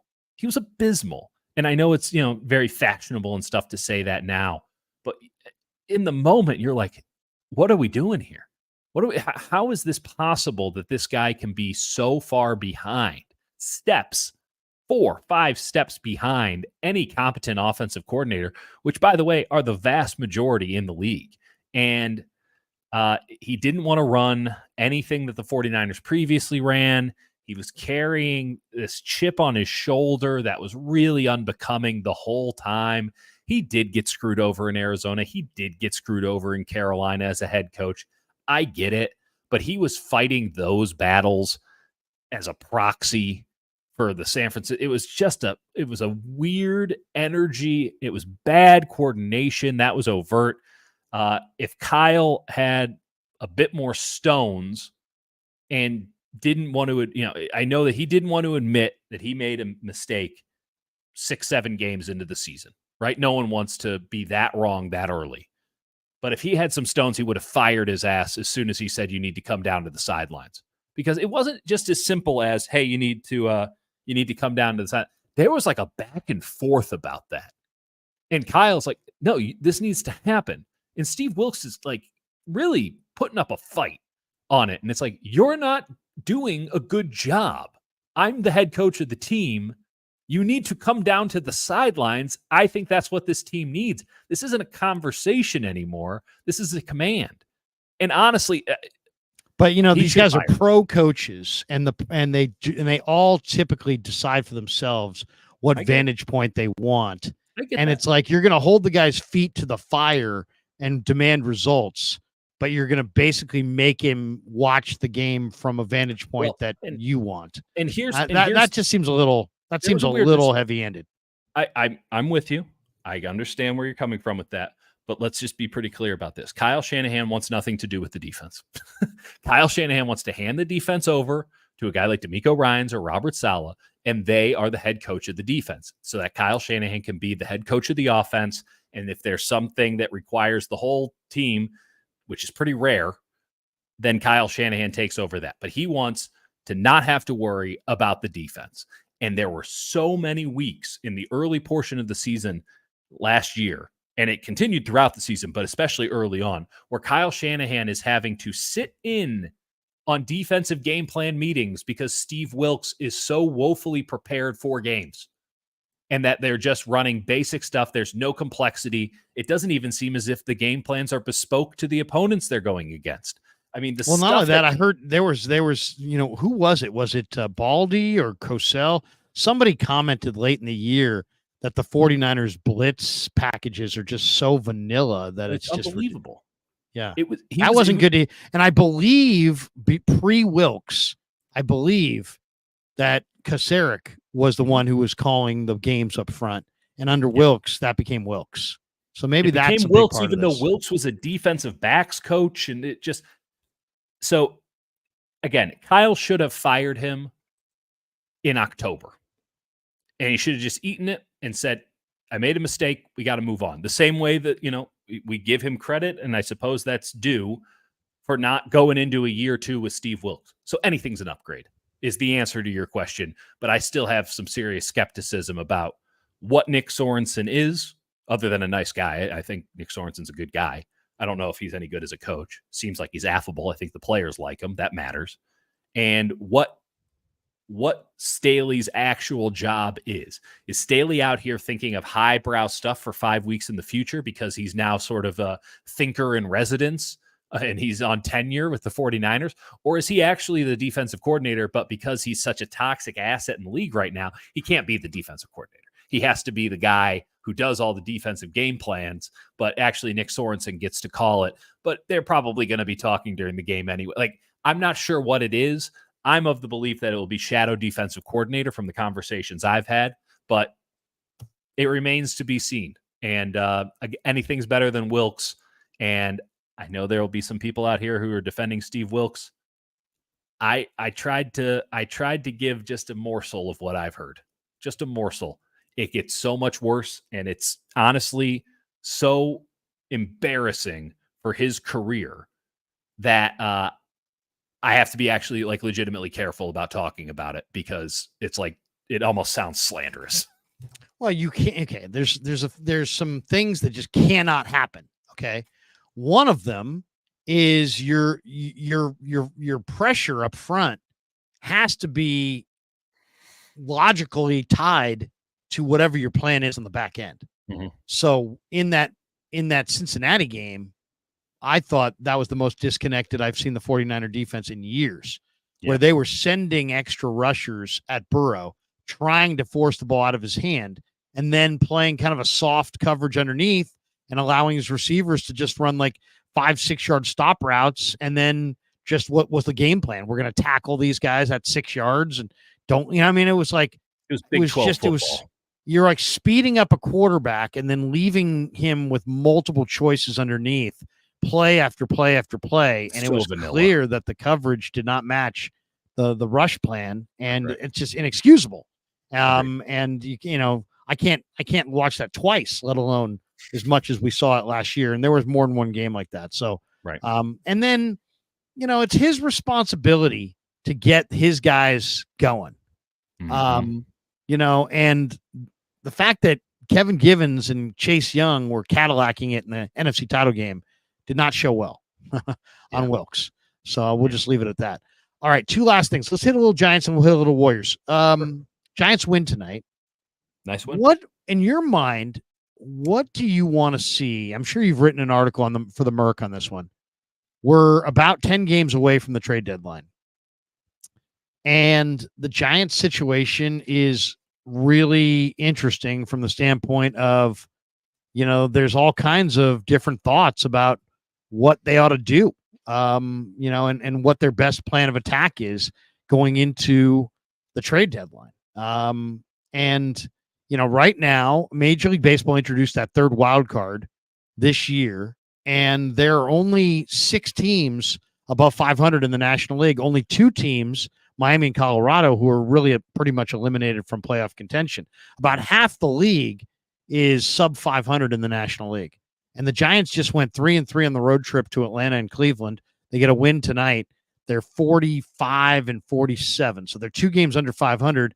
They were minus 27 in run differential coming into today, and they're 4th place in the NL West. They are just 3.5 games, though, out of the third wild card spot, because now there's that third wild card spot, and they're 11 games or 10 games away from the trade deadline. They've already started to trade. They traded Austin Slater to the Reds for a left-handed reliever, Alex Young. And they've got bats like Chapman and Wade and Soler and Ramos, who are all starting to really heat up. Blake Snell returned tonight, pitched well. Robbie Ray and Alex Cobb are throwing well in bullpen rehab assignments, or I should say in rehab assignments, not in the bullpen. But the Giants bullpen has been really, really overworked. And yet Ryan Walker and the Rogers brothers have good numbers. It's a you got some young rotation help coming. Harrison and Birdsong and Mason Black and Wisenhunt all could impact this situation significantly down the stretch. I would say the need is probably a fresh bullpen arm or two, and maybe a bat, like a bat that you have control over for the next couple of years. What do you think? I mean, the Giants, you look at the Giants, the argument to sell is, hey, they haven't been above 500 since May the 29th. They've never been more than 2 games over 500 all season. Fangraphs gives them only a 23% chance of even making the playoffs, despite the fact they've been hot lately. Snell, Ray, and Cobb could be among the best, starting pitchers available if they decided they wanted to sell. I mean, they could probably sell those guys. Taylor Rogers is probably coveted too as a veteran lefty reliever. Tyler Rogers has 1 year left. They also have Conforto, Wilmer Flores, Yaz. They could even move Camilo Doval if they wanted to. He would probably be one of the best closers on the market. They could probably get a ton. That all being said, Farhan just got a contract extension, but there's a lot of people that believe that if the Giants miss the playoffs, that he could be out. They've got 1 playoff appearance in his 7 seasons at the helm. He was the executive of the year in 2021, but only 1 playoff appearance in 7 years. If they don't make it this year, what do you think they ought to do? What, in your mind, what is the Dieter Kurtenbach, article or plan for what Farhan ought to do at the deadline? Buy, sell, both, neither? Don't tell me talk a big game and then acquire AJ Pollock. Man, you don't want to Paul DeYoung back on the team. He might not be bad, actually. Yeah, but until he shows up here, and then suddenly it all goes to hell. But I think. By the way, if you're hanging with us, we're an hour and 37 minutes into our stream. We talked a lot of Niners. We'll get a little Giants here. We'll get a little Warriors before we get out. Hit like and subscribe. If you hit like, it just helps the algorithm. More people find the show. If you hit sub every time we go live, you click that notification bell. You get a little notification that Krug's going live. And Dieter's with us normally on Thursdays, but we moved it up this week because Dieter's going out of town. But what do you think? What's Farhan's best game plan? There's a question, and we talked about this on KMBR today. What's in Farhan's best interest and what's in the San Francisco Giants' best interest might not be aligned. What's in Farhan's best interest is to make the playoffs. And if he needs to sell something for the future in order to do that, that probably doesn't matter for him because he keeps his job, right? He doesn't like to sell. He didn't sell on Rodon. He didn't sell on Bumgarner. He doesn't like the message. He doesn't like the message that gets sent by selling. I don't like the message that the San Francisco Giants send when they play baseball at a sub 500 level for 90 games, Larry. Fuck the message. Make your team better. Make your baseball organization better. And this is the 17th best farm system in baseball coming into the season. I think they've done a nice job in. Obviously, you look at Elliot Ramos, he's an all-star. I think Luis Matos has a lot of potential. I think that they made some moves today, right? DFAing Nick Ahmed, keeping Tyler Fitzgerald up. They're clearly going to buy into the young guys. They are trying to see who else is a foundational piece on this team. If that means that they don't get to go to Milwaukee and get their ass kicked for 2 games in the quote-unquote playoffs, so be it. You have to be building for something other than 85 wins. You have to be building up this organization to win 95 games in the not too distant future. And if you sell any of the minimal assets that you have in your farm system so that you can get 3 months of a Pete Alonso so that, again, you can go to Milwaukee and get stomped on with 7 runs by Christian Yelich in 2 games, and suddenly your playoffs, quote unquote, are over, then what did you do? All you did was you went for, you tried to get a quick hit, and you're going to pay the price in the future. When you look, as you mentioned, there are so many teams. There are so many teams that think that they have a shot. And there's only 3 spots in the National League, and there's only 3 spots in the American League beyond winning your division. And you got like 13 teams thinking it can be them. And I think that the team that wants to end up taking a dose of reality could profit immensely at a rate that is frankly unfathomable compared to usual sellers markets. This is such a seller's market. You go, well, Chicago and Colorado and those teams suck. Well, those teams suck because they have shitty players that no one wants to buy. Now, there's a Luis Robert in there, and there's maybe a Kyle Quantrill in there. But like, if these guys were any good, Crochet's the hottest arm going. He's the White Sox lefty. I mean, I'm just saying, like, if these guys were any good, do you think that these teams would suck so hard? I'm not saying there's not a couple of good players on these teams. What I'm saying is those guys are going to get big ass hauls. But I'm looking at the Giants right now, and you're saying, okay, I think this season's already been a win in a way because now they have a homegrown all-star on their team in Elliot Ramos. That's a big deal to me. These are the steps of progress. And you're saying now we're building around something. We think Matt Chapman's going to stick around. He's playing at a very high level. Okay. That's a foundational piece for you. You're saying Patrick Bailey is the guy we want behind the plate day in and day out. There's a foundational piece for you. Now you got Ramos. You get Jung-Hoo Lee back. I think Jung-Hoo Lee's a pretty good player. They feel like that's a foundational piece. I'm looking around the rest of the lineup, and I'm seeing a bunch of old dudes who don't seem very foundational. Michael Conforto is a free agent at the end of the year. You are in a seller's market. Sell him for everything you can get. Michael Conforto's not re-signing with you. The fan base would kill you if you tried to re-sign him. You need to capitalize. The Warriors decided they didn't want to trade Chris Paul at the deadline. You know what they got for him in the end? Butt kiss. They got nothing. And they're a worse team because of it. All because they thought, hey, maybe as the 10 seed, we can go on a playoff run. Idiots. And now they have nothing. They had to waive Chris Paul for nothing. And they're no better today than they were before they lost him and Klay Thompson, even though they had to fight like hell just to get back to even. Thairo Estrada. Anyone could have seen the downturn coming for Thairo Estrada. He strikes out a ton and he doesn't hit the ball hard. Kind of death knells in modern Major League Baseball. But the dude's got a glove and a half. He's a really, really good second baseman. He has 2 years of arbitration left. You have Brett Wisely, who had a great game today. You're going to play Fitzgerald. Maybe you move Luciano to second, a little bit easier of a position for him. You have options at that position. They've been just fine, if not even better, without him in the lineup, Estrada in the lineup. If someone wants to give you something for Thairo Estrada, you take it. You take it today. And here's the name that every time I've brought up on the leader, the phone lines go crazy. Apparently, Lamont Wade Jr. is a made man for the San Francisco Giants. Last time he's having a great year. No question. When he's played, because he's been injured for half the year. Yeah. But he's got, he hits the ball hard or he takes it for a ball. A wonderful player. And if he's so wonderful, then the San Francisco Giants should give him a 3 or 4 year contract extension tomorrow. But right now I'm looking at it. I don't know about that. Okay, so then what the hell are we doing here, Larry?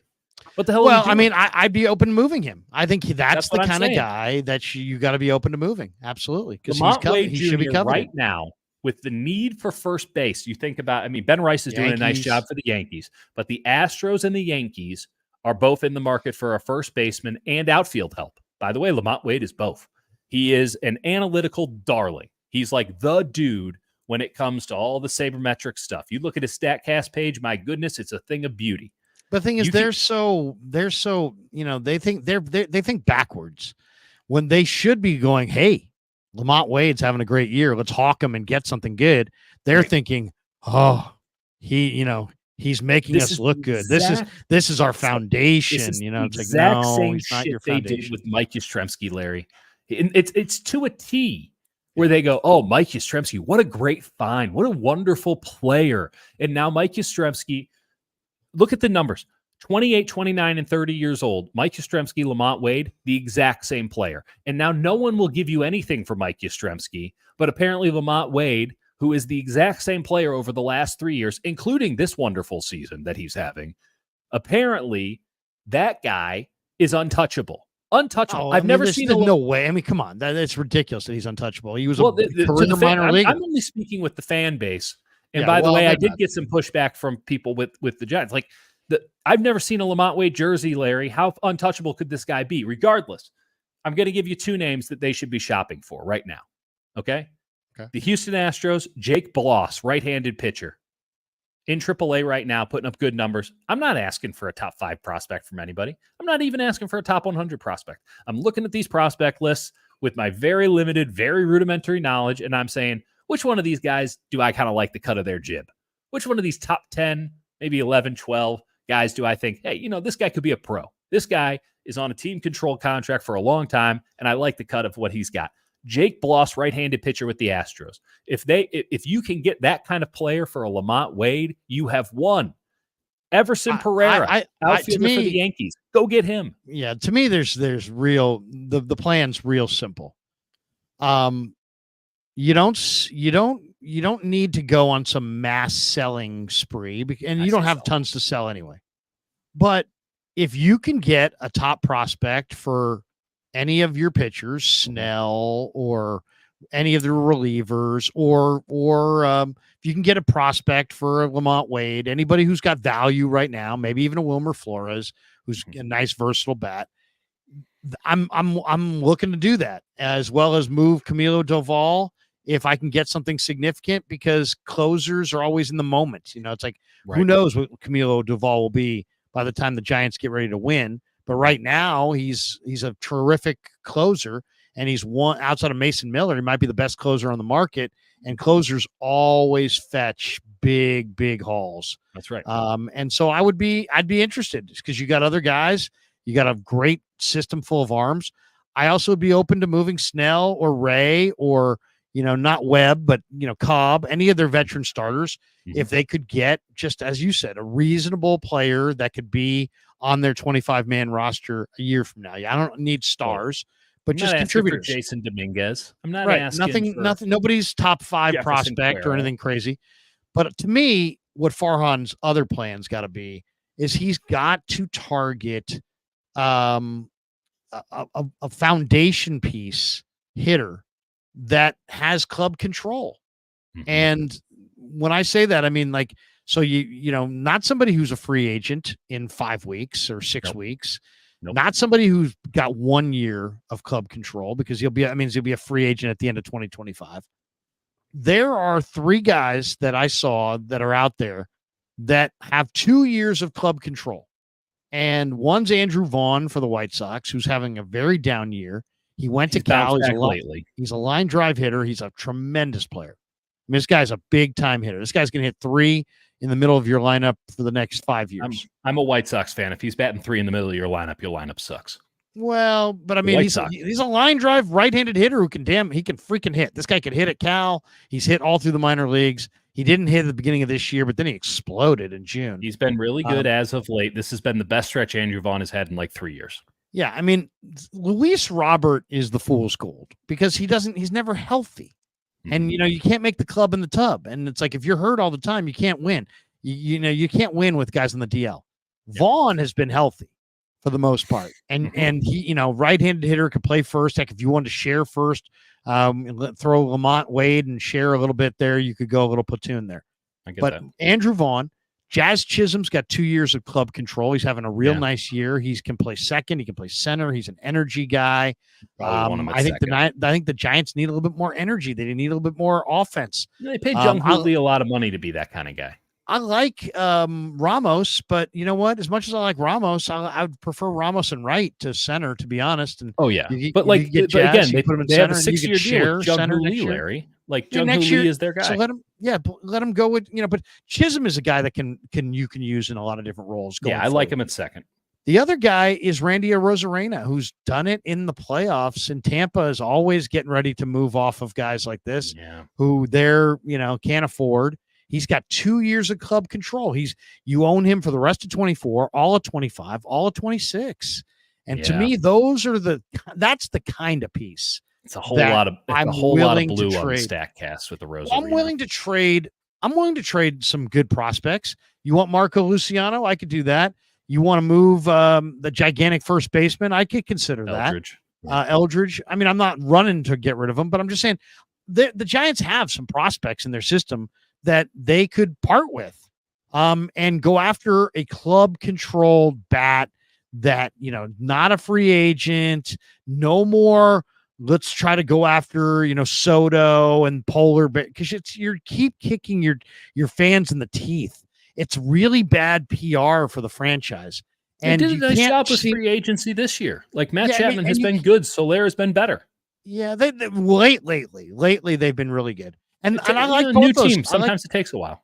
Yeah, I mean, Chapman, when Chapman's playing hitting, I mean, he looks like the best player in the game because he's so good defensively. He's an MVP. And Soler was just he's just a hot weather guy. He needed the weather to heat up, and now he's getting it going. Yep. But to me, you move a couple of those guys like Wade or Snell or Cobb, and see if you can add a rotation piece or two, and then you trade maybe a prospect or two or three, and see if you can find one club-controlled bat. And other than that, roll with what you got and develop your players in your system. I mean, that's what I would do. I'm out of the let's go after every free agent, get the fans hot and bothered, and then have this ongoing discussion about why San Francisco sucks. And that's not good. It's just not good. I'm with you. All right, one last one. Let's finish with some Warrior talk here. The Warriors wanted Lauri Markkanen. There was a report that came out last night that the Jazz appear to be increasingly likely to renegotiate and extend Lauri Markkanen when he becomes eligible on August the 6th. Yes. Markkanen's on a $18 million expiring contract. The Jazz have explored the trade market for him. The Kings made an offer that they said was really good, but they wouldn't include Keegan Murray. Mm-hmm. The Kings pivoted and signed DeMar DeRozan. So they're out. Minnesota doesn't have the cap room. They're saying San Antonio's probably out. So the Warriors want a definitive answer on Markkanen's availability. And they like their team with Markkanen. And Slater's been reporting that, the Warriors have been trying all kinds of different offers to Utah, that Utah wants a Mikal Bridges 5 draft pick kind of deal. And it sounds like the Warriors don't want to give Kuminga up. I don't think Utah even wants. I think that there's a misnomer. I've talked to a couple of people. Like the notion that Utah would want Kuminga seems a little foolish to me, in that you're going to have to extend Jonathan Kuminga. So like, why wouldn't you just extend Lauri Markkanen instead of Jonathan Kuminga? Like, I'm not quite buying. Well, unless you believe Kuminga's better. I mean, if you think Kuminga's better long-term than Markkanen. Markkanen's been an all-star.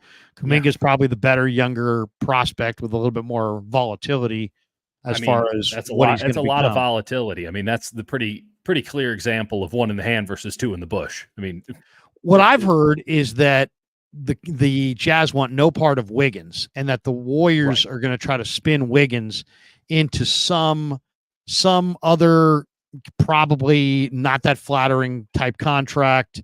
I mentioned the guy from Toronto. What's his name again? Who was in Denver? Bruce Brown. Bruce Brown. Maybe you get Bruce Brown in picks, something like that, and maybe you throw those extra picks to Utah and try to get the Markkanen deal done. Something there. So that's interesting.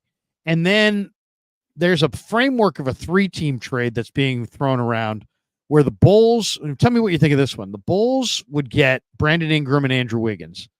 The Pelicans would get Nikola Vucevic, Gary Payton, Kevon Looney, a 2025 first-round pick via Portland, 2028 and 2029 second-round picks via the Bulls. So the Warriors would wind up with LaVine. So it seems like an awful lot to trade for LaVine. You're going to trade Andrew Wiggins, Gary Payton, Kevon Looney. You have to. And basically, it's the only way it lines up. But I mean, you're going to trade all of that for LaVine. I don't know if LaVine, like I was looking at some of the names that people were throwing out. And obviously Markkanen's name, and then Brandon Ingram's name is out there. LaVine is out there. The name though that just rings true as far as like I don't think they're going to get those guys. They might, and I know they want Markkanen, but I get the feeling if you said, make me, wager on, if you had to wait, if we were betting big money on I think we would both agree that the Warriors are going to add a significant piece because they know they have to. Otherwise, they're a fringe contender at best. But I don't think it's going to be Markkanen, and I don't think it's going to be Vucevic, and I don't think it's going to be what's that? Vucevic sucks. Yeah, he's not a number 2. Yeah, I don't think it's going to be Ingram. Nope. I think it's going to be Kuzma. It just to me, Kuzma sounds like a guy who's gettable. He's definitely gettable, and I just think that's the best they're going to be able to do. I don't hate him. I don't hate Kuzma. I hate his sweaters. I mean, his sweaters are just god awful. But I don't dislike Kuzma as a player. I kind of am impressed with Kuzma, to be honest. I mean, at times he really looks good. You catch him on the right night, and you're like, wow, this guy's got game, man. He's 6'10", 6'11", and he looks. There are times you catch him on the right night, Dieter, he looks like a big time player, and then other times he looks lost with a low basketball IQ and just not like a guy who just is running around out there getting some run, but not really anything that the Warriors would want in their regular rotation. But if I had to bet everything I got on who the Warriors land, I'm going with Kyle Kuzma.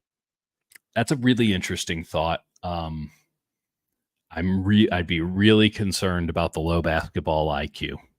I'd be really concerned about that. That's something that the Warriors have rightfully been active in avoiding this past year and a half, that they value high basketball IQ. I think that the Warriors are going to do nothing, and that they are going to look at the marketplace, and they're going to say, Jonathan Kuminga, congratulations, you're about to be like $180 million richer, and you're our number 2. It's time to show up, and good luck with that. But I feel like that's the way they're going to go. They're going to go all in on Jonathan Kuminga as a number 2. And I think this time next year, we were going to be having a very serious conversation about if Steph Curry has a future with the Golden State Warriors, because he says he wants to go to the finish line with the Warriors. He says that, but he also gave himself some outs in that conversation. Said, if that's what's best for me, if that's what all these things, he gave it, the Clay thing. There's no. You really think they wouldn't? You think there's a chance that Steph would finish elsewhere? Yes. Wow. Unequivocally. It's very easy for me to say, because where? That's a good question. Give me 2 or 3 teams that you think. Don't tell me Charlotte, because that ain't happening. No. That doesn't ring. The Garden? They can't pull it off.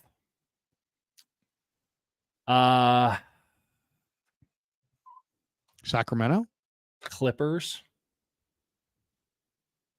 I was thinking Sacramento, because Sacramento, you might be able to hit a reset with Sacramento. You might be able to get Fox. I mean, first of all, if you're going to trade Steph, you're getting $50 million worth of players coming back. So you could get Fox. Yes, unless you're trading into salary cap space. It's hard. There's a lot of moving parts here. Who's a viable Steph? As of right now, like nobody. But let me. By the way, did you see? I don't know if you saw this today, but all the Olympic guys were coming out, and there was all the fans were there. Every single guy on the team walked by the fans without signing, except for Steph Curry. I mean, isn't that something? The rest of these guys just shined the entire public, and then Steph comes over and starts signing. Okay, Miami. Okay, Miami's always going big game hunting. Indiana. For what? Halliburton? It wouldn't be for Halliburton. They'd play together, but you do a Siakam thing, and I think that they can clear a lot with Miles Turner. You can clear some salary cap space, and there's a chance there. Said the Clippers already. I think they're set up to actually spend the next go around with sign and trades. And Denver has remained under these aprons consistently. And I think one Michael Porter Jr. can get you a Steph Curry, but all the draft picks too. I'm not saying that this is something that's imminent. I'm not saying it's something that should happen. But if you don't get Steph Curry a goddamn number 2 at some point in the next 6 months, don't be surprised if he starts to wonder, what the fuck am I doing here? Yeah, but I mean, I hear what you're saying, but that's just not the way life works, man. I mean, the guy contended for 13 years. It's not your birthright to contend for every minute of your entire fucking career. I get that. I mean, but Steve Young played in Tampa. He finished with the Niners with Lawrence Phillips. I'm with you. You know, I'm just saying. Listen, I'm just saying. I'm not it's saying like, that the Warriors. I heard Tommy Tolbert talking about this the other day, and he's totally right. It's like that. It sounds good. It's a good talking point. It's like, hey, they got to do more for Steph, but in reality, is there even more that can be done? I mean, they need to get him a number 2, Larry. But is that going to okay? Let's say they got Markkanen. He's a solid number 2. Yeah. They're not the favorite. They're not the second choice. They're probably not the third or the fourth choice either. I don't know about So fourth. What are we really talking about? We're talking about a team that's in the mix. You're saying, what do they have right now? What's their percentage? Like right now, if I said to you, percentage chance Golden State wins the title next year. Well, I mean, 5%. Maybe not even 2%. Yeah. 5%. If they got Markkanen and didn't move Kuminga and got Markkanen for Moody and Peyton and Looney and picks, they didn't have to move Kuminga. They got to keep Kuminga and they got Markkanen. What are you putting their title percentage at? 25. Ooh, that's even a little higher than I would think. I was going to say closer to 15. Okay, 25. So at best they got a 1 in 4 chance to win the title, and that's if they can make an incredibly one-sided deal and add an all-star big man for relatively nothing. Let's just think about the West, Larry. Denver has lost Brown and now Kentavious Caldwell-Pope back-to-back years. They're an outstanding team, don't get me wrong, but they have gotten appreciably worse in back-to-back years. And the loss of Brown hurt them, and then the loss of Kentavious Caldwell-Pope is going to hurt them even more. They're going to take a step back. Minnesota doesn't want to spend. They're just banking on Anthony Edwards getting better and better and better, and he very well might. But the Karl Anthony Towns thing, that's untenable. So I don't think they're any better. I think they're still 56 wins and a playoff run or 2. The Clippers are appreciably worse. The Dallas Mavericks, you can say they're better. They're probably the same. 50 wins, maybe 53. Phoenix. I'm trying to think who would make the big play for him. The big play, Houston. Armed with, I mean, a ton of draft picks from the. But James he makes Harden $50 million. They have all the salary cap money in the world. But I'm saying they're probably going to have to trade some players. Yeah, $50 million player. I'm just saying, like San Antonio. San Antonio had to spend just to get up to the floor. They got Victor Wembanyama. Just saying. By then, a year from now, you could be saying San Antonio's right there. Victor Wembanyama could average 30 and 20 next year. I mean, he's unbelievable. What about a package around LaMelo? I'd rather shoot myself in the leg. Send him to Charlotte. I mean, I don't have to watch. They would love. So. I mean, let's be honest. Charlotte is barely even in the NBA. Correct. They're almost not in the league. They're still the Bobcats, in my opinion. And exactly. if Mark Grace is Orlando. If LaMelo Ball is the reason that people go to Chase Center, I'll be very happy to cover hockey full time. That's fine by me. I would get LeVar to be the assistant GM. Mitchell Ness says, if the Warriors trade Steph, that would be the ballsiest, savvy move by management. I would give them so much props. The backlash would be crazy. The backlash would ensure that Joe Lacob couldn't pay his mortgage, which is probably why it won't happen. But I'm telling you right now, there's no reason for Steph Curry, who, by the way, has 2 years remaining on his contract. This time next year, Steph Curry is going into the expiring deal of his contract, and that is a put up or shut up time for the Warriors, where they either have to give him an extension for a year or two, or they need to figure out what it is they're doing going into the season. He might just do the LeBron thing in perpetuity. He might just do that. But Steph Curry clearly has more than 2 years of basketball in those legs. And if the Warriors, who again, fought tooth and nail to be the exact same after losing Chris Paul and Klay Thompson this year. They fought tooth and nail to be the exact same. If they can't get a number 2, if Jonathan Kuminga is not that guy that the Warriors think that he is, which, I mean, God bless him for thinking it, I'm not in agreement. If they can't get a number 2, Steph Curry is going to have to wonder why he's going out there and facing triple teams every day for what? Klay Thompson stopped having fun. What's to say Steph Curry can stop having fun? I think Sacramento makes the most sense. Take De'Aaron Fox and some big contracts back, and Steph gets to go play for Mike Brown. He's comfortable with Mike Brown, and he doesn't have to move. That's really big Patrick Ewing on the Sonics energy from if he goes and plays for. I could see Patrick Ewing going and playing for the Nets. Steph's a key. Steph likes to play golf. He likes to go to Tahoe. Yeah, he's always going to Tahoe in that summer thing. He did that. He did that open run in Sacramento earlier this summer. Clearly, he's got a killer house in L.A., I believe. He does. So don't sleep on the Clippers. Don't sleep on the Clippers. Don't sleep for what though? They got nothing. For the fact that LeBron James, you have to have a massive trade exception, or you have to have. They can make the move. I'm telling you right now, the Clippers are in a position this time next year to make a big move. How many people in the Bay Area would cry if the Warriors traded Steph Curry? Fitz would go nuts. Well, Fitz would be out of a job, so I would go nuts too. That'd be it. He might go to Sacramento. You tripping, says Larry, spicing up the viewers. Business. LOL. Fox ain't going there for your 40-year-old Curry. Look at the Kings fans. Imagine riding hard for the Sacramento Kings right now. They're out there. They're a better team than the Warriors. Oh, hell yeah, they are. I just saw it. I was there. Great arena. Love that arena. The Golden One? Love it. It's not bad. Imagine thinking DeMar DeRozan is the difference in anything. I'm a Chicago Bulls fan. I can tell you, but you should have seen the standing ovation he got during Summer League. It was like the thirst. Larry. I mean, somebody. It's very Giantsy. It was a big Giants energy. Somebody chose us. We're so special. Yeah, I mean, DeMar DeRozan is here. What? I mean, it's like when you book a C-list celebrity for a bar mitzvah. in Old Sac. What? No way. He was at Five Guys in Natomas. I just saw him. Was he really at the Folsom Mall? Yes. He lit the beam and then he went to dinner. Oh man. That's the end of the Sacramento audience. You tripping says he's the biggest free agent signing ever. Quit hating. What does that fucking say? Now people are mad at you. See, we have the one thing about it.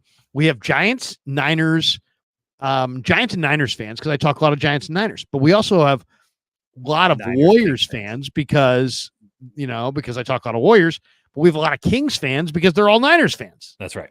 So a lot of my audience that are big Niners fans are big on the Kings, and it becomes this gigantic every time the Kings beat the Warriors. Fuck the beam. I hate the beam. Screw you, Krueger, all that stuff. DeMar DeRozan. It's great. Gonna put an end to all that. DeRozan is in town. I saw DeRozan. He was at Harlow's in Midtown. I could just get ready for it. I saw him talking to Gavin Newsom. Dude, I saw DeMar DeRozan. He was floating down the river with his buddies, which is, by the way, one of the most fun things to do in Sacramento. It's 107 degrees. Float down the river. Have you ever? Oh, my God. It's awesome. The best. It's the thirst of Sacramento. It's like DeMar DeRozan and the A's. It's like, wow, you really nailed it, guys. The A's are going to never want to leave. Well, they won't have any opportunity to leave. Also, they won't be able to leave because their cleats are going to melt to the field. I saw a sign the other day. Guy's like, hey, it's 80 degrees here in Oakland. It's 107 in Sacramento. It's 115 in Vegas. It's like, oh, well. Baseball weather. 2-star chats. We got this one from Freddie Mac Dre. Thank you, Freddie Mac. And MF says, Larry, what do you think of Will Bednar as a prospect? Well, he pitched at Mississippi State. I like his brother better, the Pirates reliever. But Will Bednar pitched well in that College World Series. He's got a big arsenal of stuff. I mean, we're talking about, big breaking ball and high 90s fastball, mid to high 90s.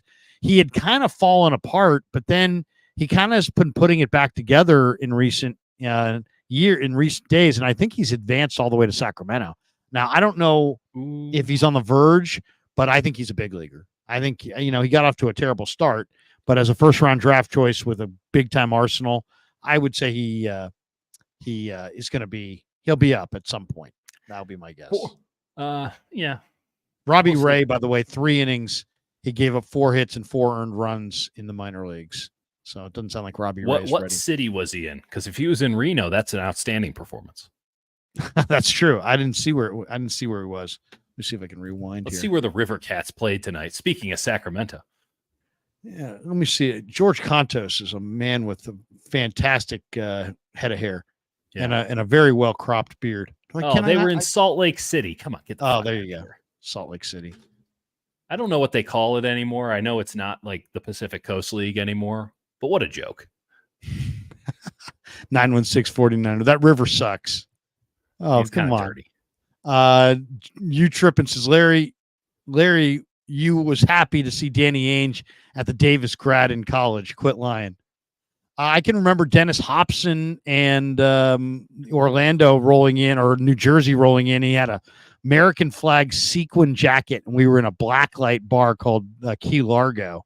And man, everywhere Dennis Hobson went, it was like Michael Jackson was in the house because the sequins on his jacket. It was just amazing with the blacklight. There's Sacramento. I'm sure those guys loved rolling into Sacramento because they would probably roll into a bar and hook up with college girls, and then they're off to the next city. Road trip on to Portland. All right, that's gonna do it. We got MF says, I'm thinking of moving to River Islands if I move to the Bay Area. You're almost at Sacramento. Oh my! Are you kidding me? You live right there in the mighty San Joaquin. The boathouse. There's a American K-9 school. I used to do the commercial, so I'm remembering some of the reads. And I remember I'd get these messages from my buddies. Krug. I'm like, yeah, what's up? He's like, bro, you're a native San Franciscan. I just heard you on the radio telling everybody to move to Lathrop. Yep. I'm like, yeah, I know, dude. Suburban Stockton. Yeah. Join me in Lathrop, and it's a great community. I'll see you at the boathouse. We'll see you at the boathouse as we both talk about how it's a 90-minute drive with no air conditioning to get to San Francisco. That's right. Go over the Altamont Pass. That's where the real living is. Johnny True, do not attack Dieter in the chat. All right, that's going to attack me. You're in the chat. You're exactly. Just remember, you're in the chat. All right, that does it for us. Dieter, when can we hear you next on the leader? When do you appear? When will you be? Are you filling it tomorrow? I did a bunch recently. I'm doing like a full week during training camp from Levi's Stadium. I'll do the morning show from Levi's. So nice. That'll be good. Looking forward to that. But we're boys on vacation for a minute or two. So get your barbs in the chat now because I'm going away. There you go. Dieter's going to enjoy some much-needed vacation. That does it for us. Thanks to Pig and a Pickle for being the title sponsor of the Krueger Show. Thanks to our good friends at Sharp Corner Sports Cards and Collectibles, and thanks to Underdog Fantasy for sponsoring this stream.